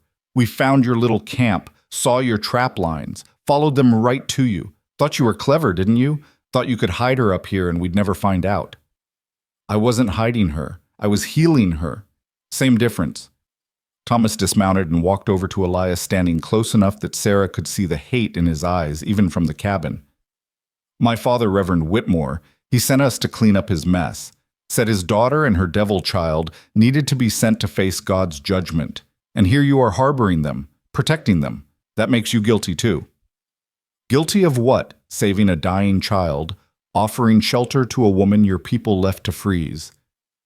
Guilty of corrupting God's will. Thomas pulled a knife from his belt and held it up to the light. The preacher was merciful once. Let Sarah live in hopes she'd see the error of her ways. But she didn't. She ran. And now she's hiding behind a man who married a savage and thinks that makes him righteous. I never claimed to be righteous. Just human. Elias's voice was hard. Which is more than I can say for you. Thomas hit him. Fast and brutal, the knife's handle cracking across Elias's jaw, hard enough to snap his head sideways. Elias staggered but stayed upright, blood streaming from a split lip. Sarah's finger tightened on the rifle's trigger. You want to know what's human, Thomas said, his voice low and vicious. Cleaning out the filth, making sure God's will is done. Your Apache whore got what she deserved, and so will Sarah. So will that abomination she birthed. Elias's expression went flat and cold. You just made a mistake.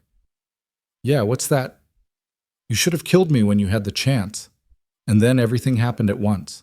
Elias threw himself backward, his bound hands twisting in the rope, and somehow impossibly his wrists came free. The rope had been fraying, Sarah realized. He'd been working it loose the whole time they'd dragged him. Before Thomas could react, Elias lunged forward and slammed his shoulder into the man's chest, driving him backward into the snow. The knife went flying. The other three men shouted and went for their weapons, but Elias was already moving. He rolled away from Thomas, grabbed the knife from where it had fallen, and came up in a crouch just as one of the men fired. The shot went wide, kicking up snow a foot from Elias's head. Sarah didn't think, didn't hesitate. She threw open the cabin door, raised the rifle, and fired. The shot caught one of the mounted men in the shoulder, spinning him sideways. He screamed and dropped his pistol, clutching at the wound. His horse reared and bolted, throwing him into the snow. "Sarah, no!" Elias shouted, but it was too late. Thomas scrambled to his feet and pointed at the cabin. "There, the witch is armed. Kill her!"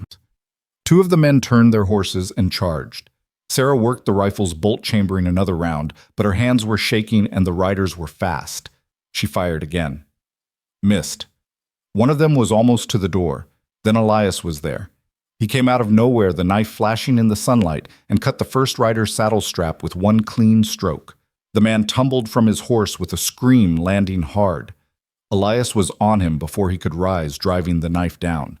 Sarah looked away. The last mounted man wheeled his horse and raised his rifle. Sarah saw it happening in slow motion, saw his finger tighten on the trigger, saw the barrel swing toward Elias, and she didn't think, just moved, ran out into the snow and threw herself between them. "No!" The shot cracked out, and white-hot pain exploded through Sarah's side. She gasped and felt the snow rushing up to meet her, cold and soft and strangely welcoming.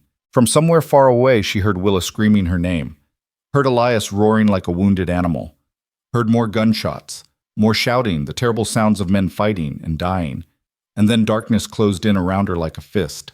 When Sarah woke, she was back inside the cabin. The fire was roaring, filling the room with heat and light. Someone had stripped away her coat and dress, and there was cloth wrapped tight around her ribs. It hurt to breathe, hurt to move, hurt to exist. "Mama," Willa's face appeared above her, tear-streaked and terrified. "Mama, you're awake." "Willa," Sarah's voice was a croak. You're supposed to be hiding. I heard the gunshot. I heard you scream. I had to." Willa dissolved into sobs. Sarah tried to reach for her, but pain lanced through her side and she gasped. Gentle hands pushed her back down. "Don't move," Elias said, his voice rough. "The bullet went through clean, but you're lucky. Another inch to the right, and it would have hit your lung." Sarah turned her head and found him kneeling beside her, his hands red with blood.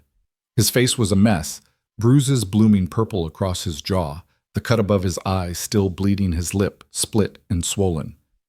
But he was alive. They were both alive. "The men," she managed, "were gone." Elias's expression was grim. Two dead, one fled. Thomas, what about Thomas? Elias looked down at his blood-stained hands. "He's alive, barely, tied up in the corner. Figured your father might want him back. Figured it might buy us time." Sarah tried to sit up, and this time Elias didn't stop her. She gritted her teeth through the pain and looked across the cabin. Thomas Everett lay in the corner, bound hand and foot, his face pale and his breathing shallow. There was blood on his shirt, dark and spreading. "What did you do to him?" "What I had to." Elias stood and moved to the wash basin, scrubbing at his hands. "He was going to kill you, Sarah. Kill Willa. I couldn't let that happen." "But you didn't kill him." "No, thought about it. Would have been easier. But killing him means your father has an excuse to call this murder. Sending him back alive means there's still a chance at negotiation." "You think my father will negotiate?" "No." Elias's voice was flat. "But I'm giving him the option anyway. The choice he makes after that is on him." Sarah looked at Willa, who was still crying, still clutching that silver earring like a talisman. Then she looked at Elias, at the blood on his hands, and the violence in his eyes, and realized what this had cost him. He'd broken his oath, broken the promise he'd made never to use his skills for harm, done it to protect them. "I'm sorry," she whispered. Elias turned to look at her, and his expression softened. "Don't be." "I'm not." He crossed back to her and knelt down again, checking her bandages. "You took a bullet for me." You could have died. So could you. I've been ready to die for 2 years. You haven't. You have a daughter who needs you, a life to live. I couldn't let them take that away. And I couldn't let them take you away. Sarah reached up and touched his bruised face, feeling the heat and swelling beneath her fingers. You said we were family. Family protects each other. Elias caught her wrist, not roughly, but firmly. You're hurt. You need to rest. We can talk about this later. There might not be a later if my father comes. He will come. Elias let go of her wrist and stood. Thomas was just the first wave, a scouting party. When he doesn't come back, or when he does and tells your father what happened here, the preacher will come himself. With more men, more guns, and next time we won't be lucky. Then we leave. Tonight. We take whatever we can carry and we run. You can't even stand, Sarah. You certainly can't walk 30 miles through mountains in winter with a bullet wound in your side. And Willa's still not strong enough for that kind of journey. Elias shook his head. No, we stay. We prepare. And we make sure that when they come, we're ready. Ready for what? To die. If that's what it takes. Elias looked at her and his eyes were fierce. I told you before I won't let them take you. I meant it. Even if it costs me everything, even if it costs me my life. That's not... It's the truth. He moved to the door and stared out at the blood-stained snow. I failed Naira. I let her die alone and afraid while I was too far away to save her. I've carried that guilt for 2 years, Sarah. It's eaten me alive. But now I have a chance to make it right. To stand between you and the monsters. To be the man I should have been for her. Sarah felt tears streaming down her face. You can't save her by dying for us. Maybe not. But I can honor her by trying. Elias turned back to her and there was something peaceful in his expression. Like he'd finally found an answer to a question that had been haunting him. Naira believed in protecting the innocent, in standing against hate, in making sure love, real love, had a chance to survive. That's what I'm doing now. That's what this is. He walked over to the corner where Thomas lay bleeding and looked down at him with cold eyes. You're going to deliver a message for me. Tell your preacher that if he wants Sarah and Willa, he'll have to come through me. Tell him I won't be moved, won't be intimidated, won't back down, and tell him that every man he sends up this mountain will leave in a pine box or not at all. Thomas's eyes flickered open. You're insane. No, I'm done hiding. Elias crouched down beside him. Your father killed the woman I loved, burned her alive while she screamed my name. You think I'm afraid of him? You think I'm afraid of anything he can do to me? He leaned closer. I'm already dead inside, boy. He just doesn't know it yet. Thomas's face went white. Elias stood and looked at Sarah. Can you watch him? Make sure he doesn't bleed out before morning. Where are you going? To bury the others. They might have been bastards, but they deserve that much. He pulled on his coat and picked up his rifle. And I need to think. Need to figure out how we're going to survive what's coming. He was gone before Sarah could respond, disappearing into the snow-bright afternoon. Sarah lay there on the floor, her side throbbing, her daughter curled up beside her, and tried to process everything that had happened. They'd survived. Against all odds, they'd survived. But the cost had been blood and violence, and the price was only going to get higher. Mama, Willa whispered, are we going to be okay? Sarah wanted to say yes, wanted to promise her daughter that everything would work out, that they'd find a way through this, that love and goodness would win in the end. But she'd learned the hard way that the world didn't work that way, that sometimes the good died and the wicked prospered, that sometimes love wasn't enough. I don't know, baby, she said honestly, but we're going to fight. We're going to fight as hard as we can, and maybe, just maybe, that'll be enough. Willa nodded and pressed closer, and Sarah held her tight, ignoring the pain in her side. Across the cabin, Thomas Everett watched them with hate-filled eyes, already planning what he'd tell the preacher, already imagining the reckoning that was coming. And outside in the cold and the silence, Elias Boone dug graves in the frozen earth and made peace with the violence inside him. Made peace with the knowledge that more blood would be spilled before this was over. Made peace with the very real possibility that he wouldn't survive to see spring. But he'd made a promise. To Sarah. To Willa. to the memory of the woman he'd loved and lost, and he'd keep that promise even if it killed him. The sun was setting when Elias finally came back inside. He looked exhausted, hollowed out like the day had taken everything he had, but his eyes were clear, determined. He'd made his choice. "It's done," he said quietly. "They're buried, marked. If anyone comes looking, they'll find them." Sarah nodded. She'd managed to sit up with Willa's help, though every movement sent fire through her side. "Thank you." "Don't thank me yet. This isn't over." "I know." Elias looked at Thomas, who'd passed out from blood loss or pain, or both. "I'll take him south at first light. Leave him where your father's men can find him. Give them the message. Then I'll come back and we'll figure out the rest.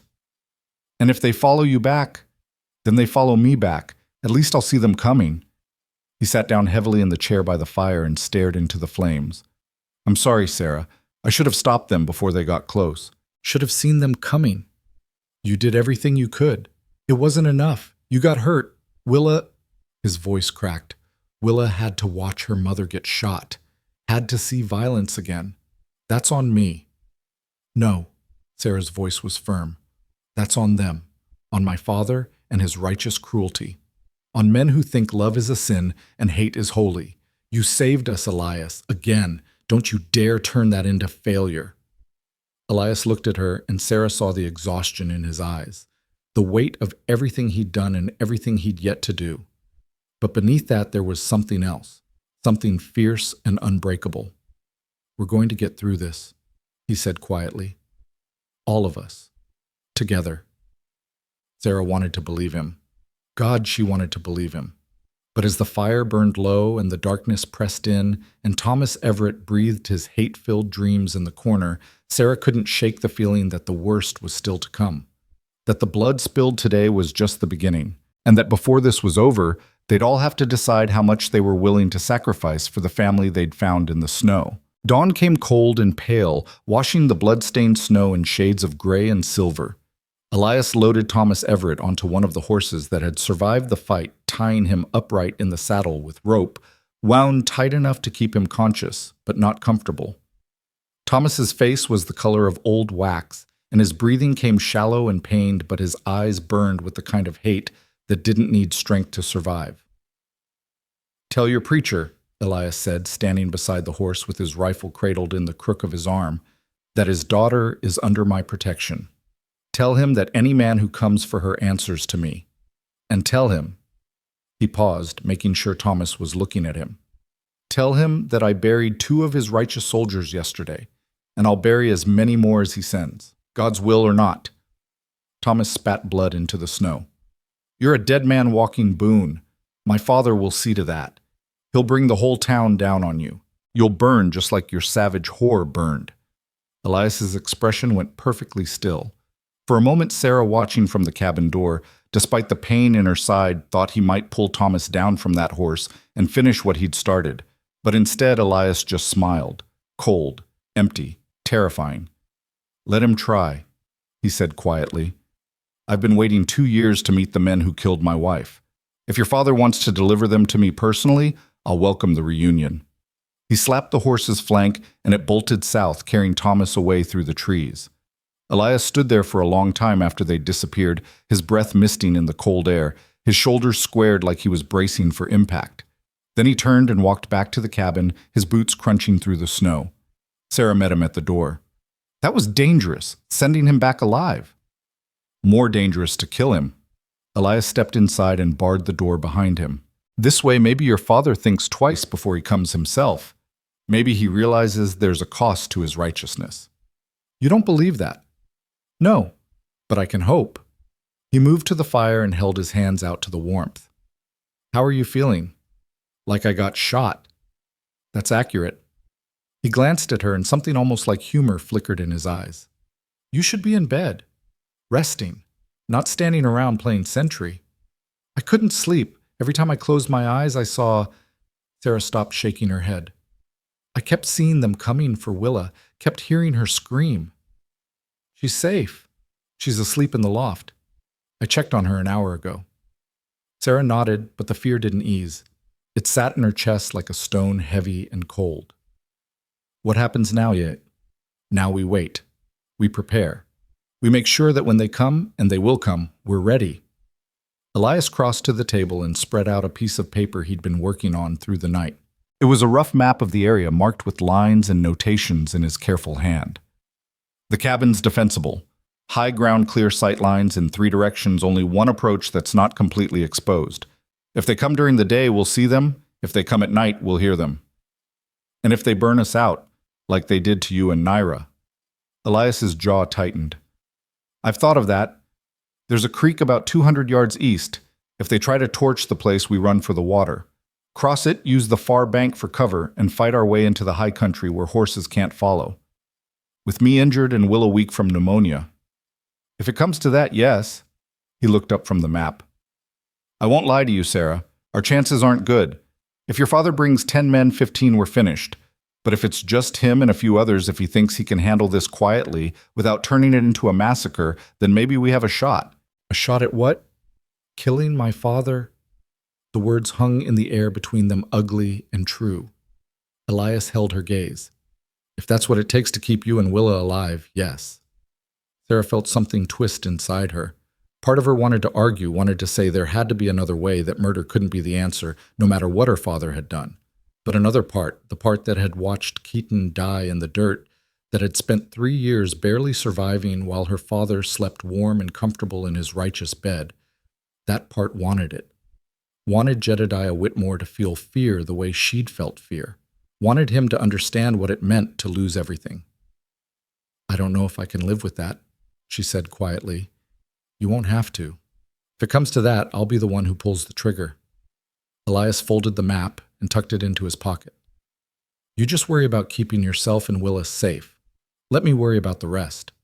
Sarah crossed to him and took his hand. His fingers were rough, scarred, warm, real. You keep talking like you're planning to die up here. I'm planning to make sure you don't. That's not the same thing. Close enough. He squeezed her hand once, then let go. I need to check the perimeter, make sure no one followed Thomas back. You should rest. Your wound needs time to heal. Elias. But he was already pulling on his coat, already loading his rifle, already becoming the soldier again instead of the man. Sarah watched him go and felt the weight of everything unsaid pressing down on her chest. She wanted to tell him that his life mattered, that he wasn't just a shield or a weapon, that somewhere in the past weeks he'd become something more than just their protector. But the words wouldn't come, and maybe that was for the best. Because if she said them, if she admitted that she cared about him in a way that went beyond gratitude, it would make his death when it came that much harder to bear. The days that followed were strange and suspended like living in a held breath. Elias worked from dawn to dusk, fortifying the cabin in ways Sarah hadn't thought possible. He cut firing ports in the walls, positioning them so they could shoot in multiple directions without exposing themselves. He reinforced the door with extra planks and iron brackets salvaged from old traps. He built barriers outside fallen logs, positioned to provide cover snow packed into walls that could stop bullets. He worked with an intensity that bordered on obsessive, barely eating, barely sleeping, driven by something Sarah recognized because she'd seen it in the mirror. Guilt, fear, desperation. Sarah healed slowly. The wound in her side was clean but deep, and every movement pulled at the stitches Elias had sewn with surgeon's precision. She forced herself to move anyway, to work through the pain, because sitting idle felt like surrender. She cooked meals that Elias barely touched. She kept the fire burning. She watched over Willa, who'd grown quiet and withdrawn since the attack, spending hours sitting by the window, clutching that silver earring and staring out at the snow like she was waiting for monsters. What are you thinking about, baby? Sarah asked one afternoon, sitting down beside her. Willa didn't look away from the window. I'm thinking about Papa. Sarah's throat tightened. What about him? I'm trying to remember what he looked like. His face, his smile. But it's getting harder. Willa's voice was small, lost. I'm forgetting him, Mama. And I don't want to forget. Sarah pulled her daughter close, feeling tears burn her eyes. You won't forget. I promise. Whenever you can't remember, you ask me. I'll tell you stories about him. About how he laughed, how he moved, how he loved you before you were even born. Did he know that grandfather would kill him? The question hit Sarah like a fist. I don't know, maybe. Your father was smart. He knew how dangerous it was loving me. But he did it anyway because he believed love was worth the risk. Is it worth it? Sarah looked across the cabin at Elias, who was working by firelight checking ammunition, counting supplies, preparing for war.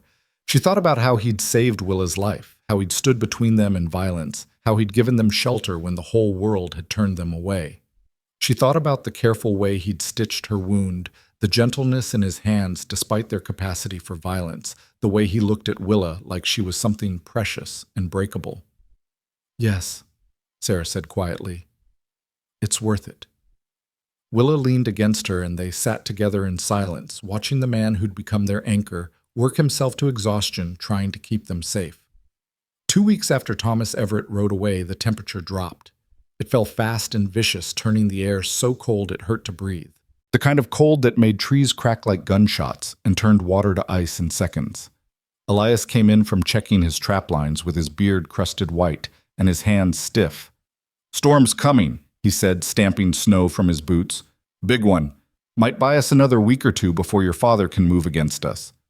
Sarah looked up from the bread she was kneading. "Or it might trap us here with no way out if things go bad." "There's always a way out. Might just be harder to find." Elias moved to the fire and held his hands out, flexing his fingers to work feeling back into them. "How's your side?" "Better.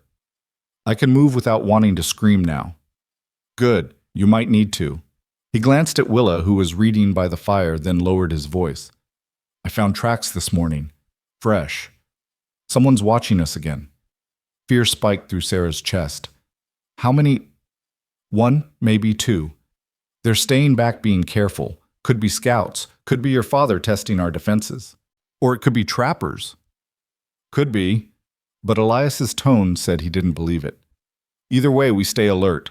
Storm or no storm, if they're desperate enough, they'll come." The storm hit that night like divine wrath. Wind screamed around the cabin, howling through every crack and crevice, shaking the walls. Snow fell so thick and fast it was like the sky had opened up and decided to bury the world. Sarah lay on her pallet, with Willa curled against her, listening to the storm rage, and felt small and fragile and terrified. Elias sat by the fire rifle across his knees, watching the door like he expected it to burst open at any moment. Sarah watched him through half-closed eyes and saw the exhaustion carving lines into his face. He hadn't slept properly in days, maybe weeks. He was running on nothing but will and coffee and the stubborn refusal to fail again. "Elias?" she called softly. He looked over. "Yeah. Come here." He hesitated, then set the rifle aside and crossed to her. Sarah shifted, making room, and patted the space beside her. "Sit. Rest. Even if it's just for a few minutes." "I can't. If they come, you'll hear them through that storm, but right now there's nothing out there but wind and snow, so sit, please." Elias looked like he wanted to argue, but exhaustion won. He sat down heavily, his back against the wall, his eyes already drifting closed despite his best efforts. Sarah reached out and touched his hand. "Thank you," she said quietly, "for everything. For giving us a chance when the world said we didn't deserve one. For fighting when it would have been easier to walk away. For being the kind of man my father never was." Elias's fingers curled around hers. "I'm not doing anything special. I'm just trying not to fail again." "You haven't failed. You saved Willa. You saved me. You gave us hope when we had none left. That's not failure, Elias. That's grace." He opened his eyes and looked at her, and Sarah saw something vulnerable in his expression. "I keep waiting for it to fall apart. For something to go wrong. For you to realize you made a mistake trusting me. The only mistake I made was waiting so long to tell you that you matter, not just as our protector, not just as the man keeping us alive. You matter because of who you are, because you're good and kind and broken in all the same ways we are." Sarah's voice shook. "And if something happens, if they come, and things go bad, I need you to know that meeting you was the best thing that's happened to us since Ketan died." Elias stared at her for a long moment, and Sarah saw tears gathering in his eyes. He blinked them away, but his voice was rough when he spoke. "I never thought I'd feel anything again after Naira. Thought that part of me died with her. But you and Willa, you woke something up. something I thought was gone forever, and I'm grateful for that, even if it ends badly, even if I don't survive what's coming. Don't talk like that. It's the truth, and you deserve the truth. He squeezed her hand. If it comes to a choice, if it's my life or yours, I'm choosing yours. Every time. No hesitation. You understand, Elias? Promise me you understand. Sarah wanted to argue, wanted to tell him that his life was just as valuable, that he didn't owe them a sacrifice. But she saw the determination in his eyes and knew nothing she said would change his mind. So instead she just nodded. I understand. Good. Elias leaned his head back against the wall and closed his eyes. Wake me if you hear anything. Within minutes, he was asleep. Sarah watched him breathe, watched the tension ease from his face, and felt her heart break a little. This good damaged man had given them everything, had rebuilt himself around the purpose of keeping them safe, and she knew with terrible certainty that when the reckoning came, he'd keep his promise. He'd die for them if he had to. She just hoped it wouldn't come to that. The storm raged for 3 days. When it finally broke, the world was transformed. Snow covered everything in drifts that reached the cabin's windows. The trees were bent under the weight. The sky was clear and pale blue, and so bright it hurt to look at.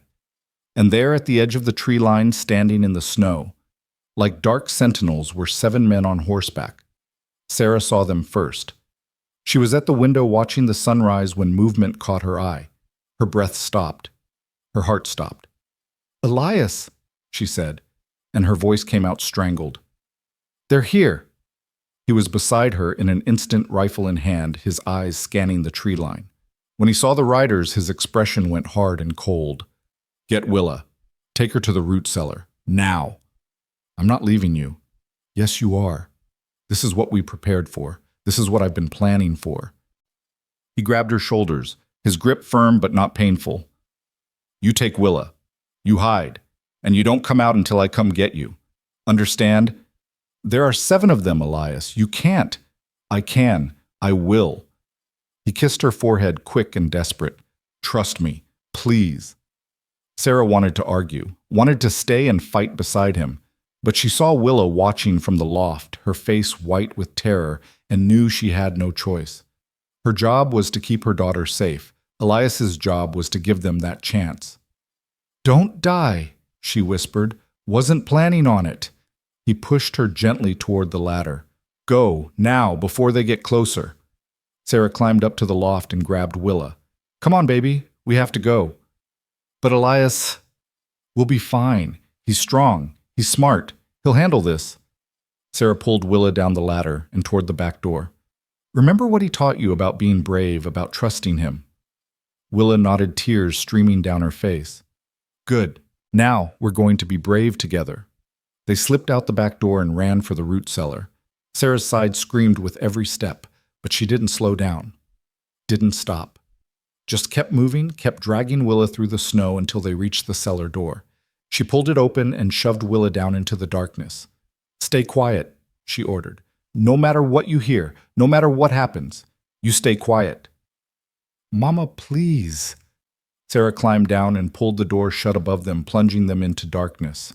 She wrapped her arms around Willa and held her tight, both of them shaking, both of them crying, both of them praying to whatever God still listened, that the man they loved would survive what was coming. Back at the cabin, Elias checked his rifle one last time and stepped out into the snow. The riders had stopped about 50 yards from the cabin, just out of easy rifle range. They sat their horses in a line, 7 dark figures against the white, and even from this distance, Elias could feel their hate radiating like heat. The man in the center rode forward, tall, gray-haired, dressed in black like he was attending a funeral. Jedediah Whitmore. Had to be. He had Sarah's eyes, but where hers were full of warmth and life, his were cold and empty. Elias Boone, the preacher called out, his voice carrying across the snow. I believe you have something that belongs to me.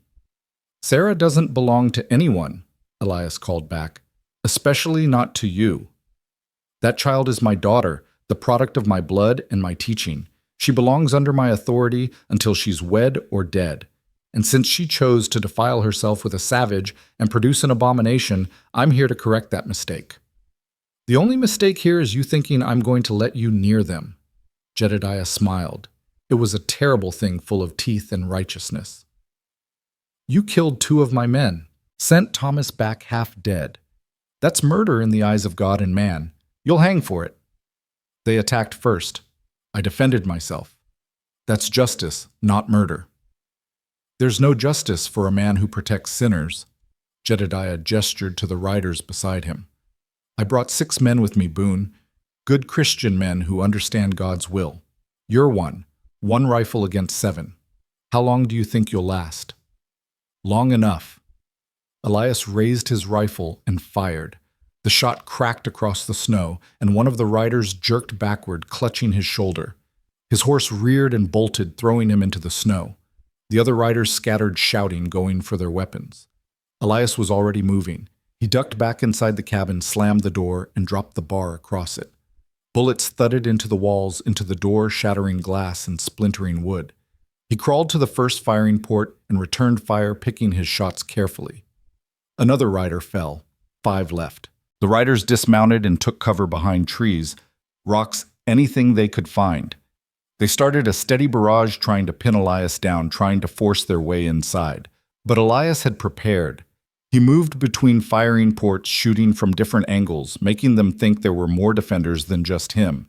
He reloaded with practiced speed, his hands steady, his breathing controlled. This was what he'd been trained for, what the war had made him, a monster with purpose. One of the riders broke cover, running toward the cabin with a torch. Elias shot him through the chest. The torch fell into the snow and went out, 4 left, but they were adapting, learning. They split up, some circling around to flank while others kept up suppressing fire. Elias saw it happening and knew he couldn't hold them off much longer. Not alone, not against 4 determined men who'd rather die than admit defeat. In the root cellar, Sarah heard the gunfire and felt every shot like a knife in her chest. Willow was sobbing against her, her small body shaking with terror.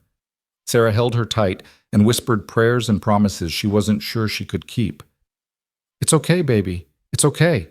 Elias knows what he's doing. He's strong. He'll win. He has to win." But even as she said it, she heard the gunfire intensifying, heard men shouting, heard the sound of breaking glass. And then beneath all of that, she heard something else. Crackling, popping, the sound of fire. "No," Sarah breathed. "Oh God, no." They'd torched the cabin. Smoke began seeping through the cracks in the cellar door, acrid and thick. Willa screamed and Sarah clamped a hand over her mouth. "Quiet! We have to be quiet." But the smoke was getting thicker, filling the small space, choking them. Sarah knew they couldn't stay. If they stayed, they'd suffocate. But if they left, if they opened that door, they'd be exposed. Above them, she heard more gunshots, heard Elias roaring something she couldn't make out, heard men dying. And then closer, she heard her father's voice. "Sarah, I know you're out here somewhere. Come out. Face your judgment like the sinner you are." Sarah's hand trembled on the cellar door. She looked at Willa, at her daughter's tear-streaked face, and made a choice. If they were going to die, they'd die together, fighting. She pushed the door open and climbed out, pulling Willa with her. The cabin was burning flames licking up the walls, smoke pouring from the windows. And there, standing between her and the inferno, was Elias. He was bleeding from a dozen places. His coat was torn. His rifle was empty. But he was standing, still fighting, and on the ground around him were 4 bodies. Jedediah Whitmore stood 30 feet away, his own rifle raised, pointed directly at Elias's chest. "It's over, Boone," the preacher said. "You fought well. I'll grant you that. But you can't win. Not against God's will." Elias swayed but didn't fall. God's will. Is that what you call murder, hate, destroying your own daughter's life? I call it correction. Jedediah's finger tightened on the trigger. Now step aside. Let me finish what should have been finished years ago. No. The word was simple, final. Elias stood his ground, his empty rifle hanging at his side, his body positioned between Jedediah and Sarah, between hate and love, between damnation and grace. Jedediah pulled the trigger. The shot rang out and Elias fell. Sarah screamed. She ran forward, forgetting the danger, forgetting everything except the man lying in the blood-stained snow. She dropped beside him, her hands hovering over his wounds, not knowing where to start. Elias, Elias, stay with me. Please, please don't go. He looked up at her and his eyes were clear despite the blood. Did I keep my promise? Yes. Yes, you did. You saved us. You saved us both. Sarah pressed her hands against the wound in his chest, trying to stop the bleeding. But I need you to stay. I need you to fight. Please. Tired, he whispered. So tired. I know, but you can rest later. After you're healed, after we're safe, just hold on, please. Behind her, Jedediah advanced, his rifle raised again, this time pointed at Sarah. Step away from him, daughter. Sarah turned and her father saw her face, saw the tears, the rage, the absolute refusal to surrender. No, that wasn't a request. And this isn't a discussion. Sarah stood putting herself between Jedediah and Elias, between her father and the man who'd given everything to protect them. You want to kill him? You'll have to kill me first. Jedediah's expression didn't change. If that's what it takes. He aimed at her heart, and Willa stepped forward. The little girl, 5 years old, small and fragile and terrified, walked through the snow and stood beside her mother.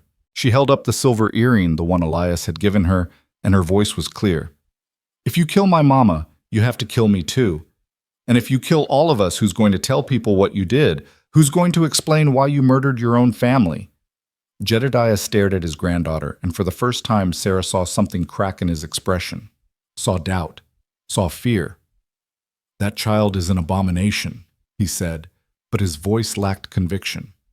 That child is your blood, Sarah said, same as me. And if you pull that trigger, you're not serving God.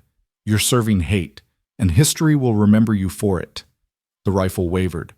Jedediah stood there for a long moment, his finger on the trigger, staring at the daughter he'd cast out and the granddaughter he'd condemned. The cabin burned behind them. The snow fell softly, and in that moment Sarah saw him clearly for the first time. Not as a monster, not as a righteous prophet, just as a broken, frightened man who'd mistaken cruelty for strength. The rifle lowered. This isn't over, Jedediah said, his voice hollow. This isn't forgiveness. I don't want your forgiveness, Sarah said.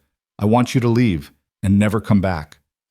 Jedediah looked at Elias bleeding in the snow, at Willa clutching that earring like a weapon, at Sarah standing tall despite her wounds, and something in him broke. He turned and walked away. Sarah watched him go, watched him climb onto his horse and ride south without looking back, and felt something lift from her chest. Not forgiveness, not reconciliation, just release. Then she dropped to her knees beside Elias and went to work. She'd watched him heal Willa, watched him stitch her own wound, watched him work with surgeon's precision, and now she used everything she'd learned, everything she'd seen to save him. She tore strips from her dress to pack the wounds, used snow to slow the bleeding, worked with shaking hands and streaming tears while Willa ran for water, for cloth, for anything that could help.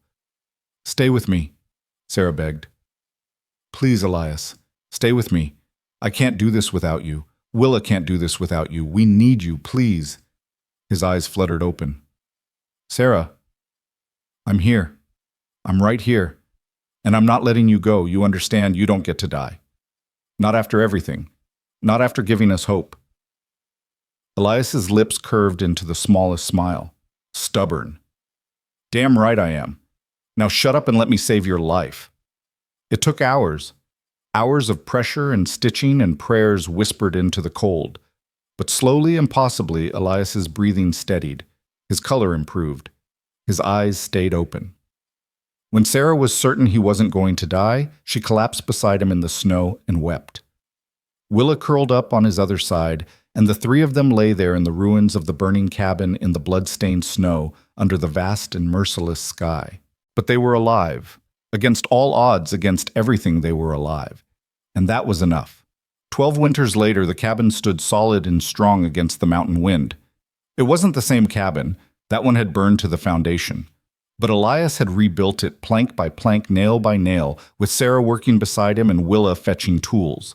They'd made it bigger this time, added a real loft with proper beds, put in windows that let in light, made it a home instead of a hiding place. The scars remained. Elias still limped on cold days, still touched his chest where the bullet had carved its path. Sarah still felt her side pull when she moved too quickly. But they'd healed. Together they'd healed. Willa was 17 now, tall and strong with her father's amber eyes and her mother's fierce spirit. She'd learned healing from Elias, could identify every plant that grew in these mountains, could stitch a wound as neatly as her adopted father. She'd learned strength from Sarah, learned that love was worth fighting for, that family wasn't always blood. And she'd learned that sometimes the people who save you aren't the ones you expect. Sarah stood at the window watching the snow fall softly outside and felt Elias's arms wrap around her from behind. He rested his chin on her shoulder, and they stood there together watching their daughter gather herbs by the tree line. "She's so much like Ketan," Sarah said quietly, "the way she moves, the way she sees the world." "And like you," Elias added, "strong, brave, unbreakable. She's like you too, kind, gentle, fierce when she needs to be." They stood in comfortable silence for a moment. Then Sarah turned in his arms and looked up at him. "Do you regret it?" Opening the door that night, Elias smiled, and it reached his eyes this time, really reached them. "Not for a second. Even though it cost you everything. Your solitude, your peace, almost your life." "It didn't cost me everything." He cupped her face in his scarred hands. "It gave me everything. A family, a purpose, a reason to keep breathing." He kissed her forehead. "You and Willa, you saved me just as much as I saved you." Sarah pressed her forehead against his chest and listened to his heartbeat. Steady, strong, alive. Outside, Willa came back to the cabin with a basket full of herbs, humming a song Ketan used to sing. She looked up at the cabin, her home, her sanctuary, and smiled. Beneath the pine tree by the door, Elias had carved words into the wood years ago. Sarah read them every day, and every day they meant something more. "She's still breathing, and so am I." Not a plea, not a prayer, a promise kept. And as the snow fell softly on the mountain, covering the old scars and the old blood, the family that had been forged in fire and fear and fierce love sat down to dinner together. They laughed. They told stories. They remembered the ones they'd lost and celebrated the ones who remained. They'd survived the winter. They'd survived the hate. They'd survived everything the world had thrown at them. And they would keep surviving together for as long as breath and love remained, because that's what family did. That's what home meant. And that's what grace looked like when it wore the face of a widow, a mountain man, and the child they'd both refused to bury.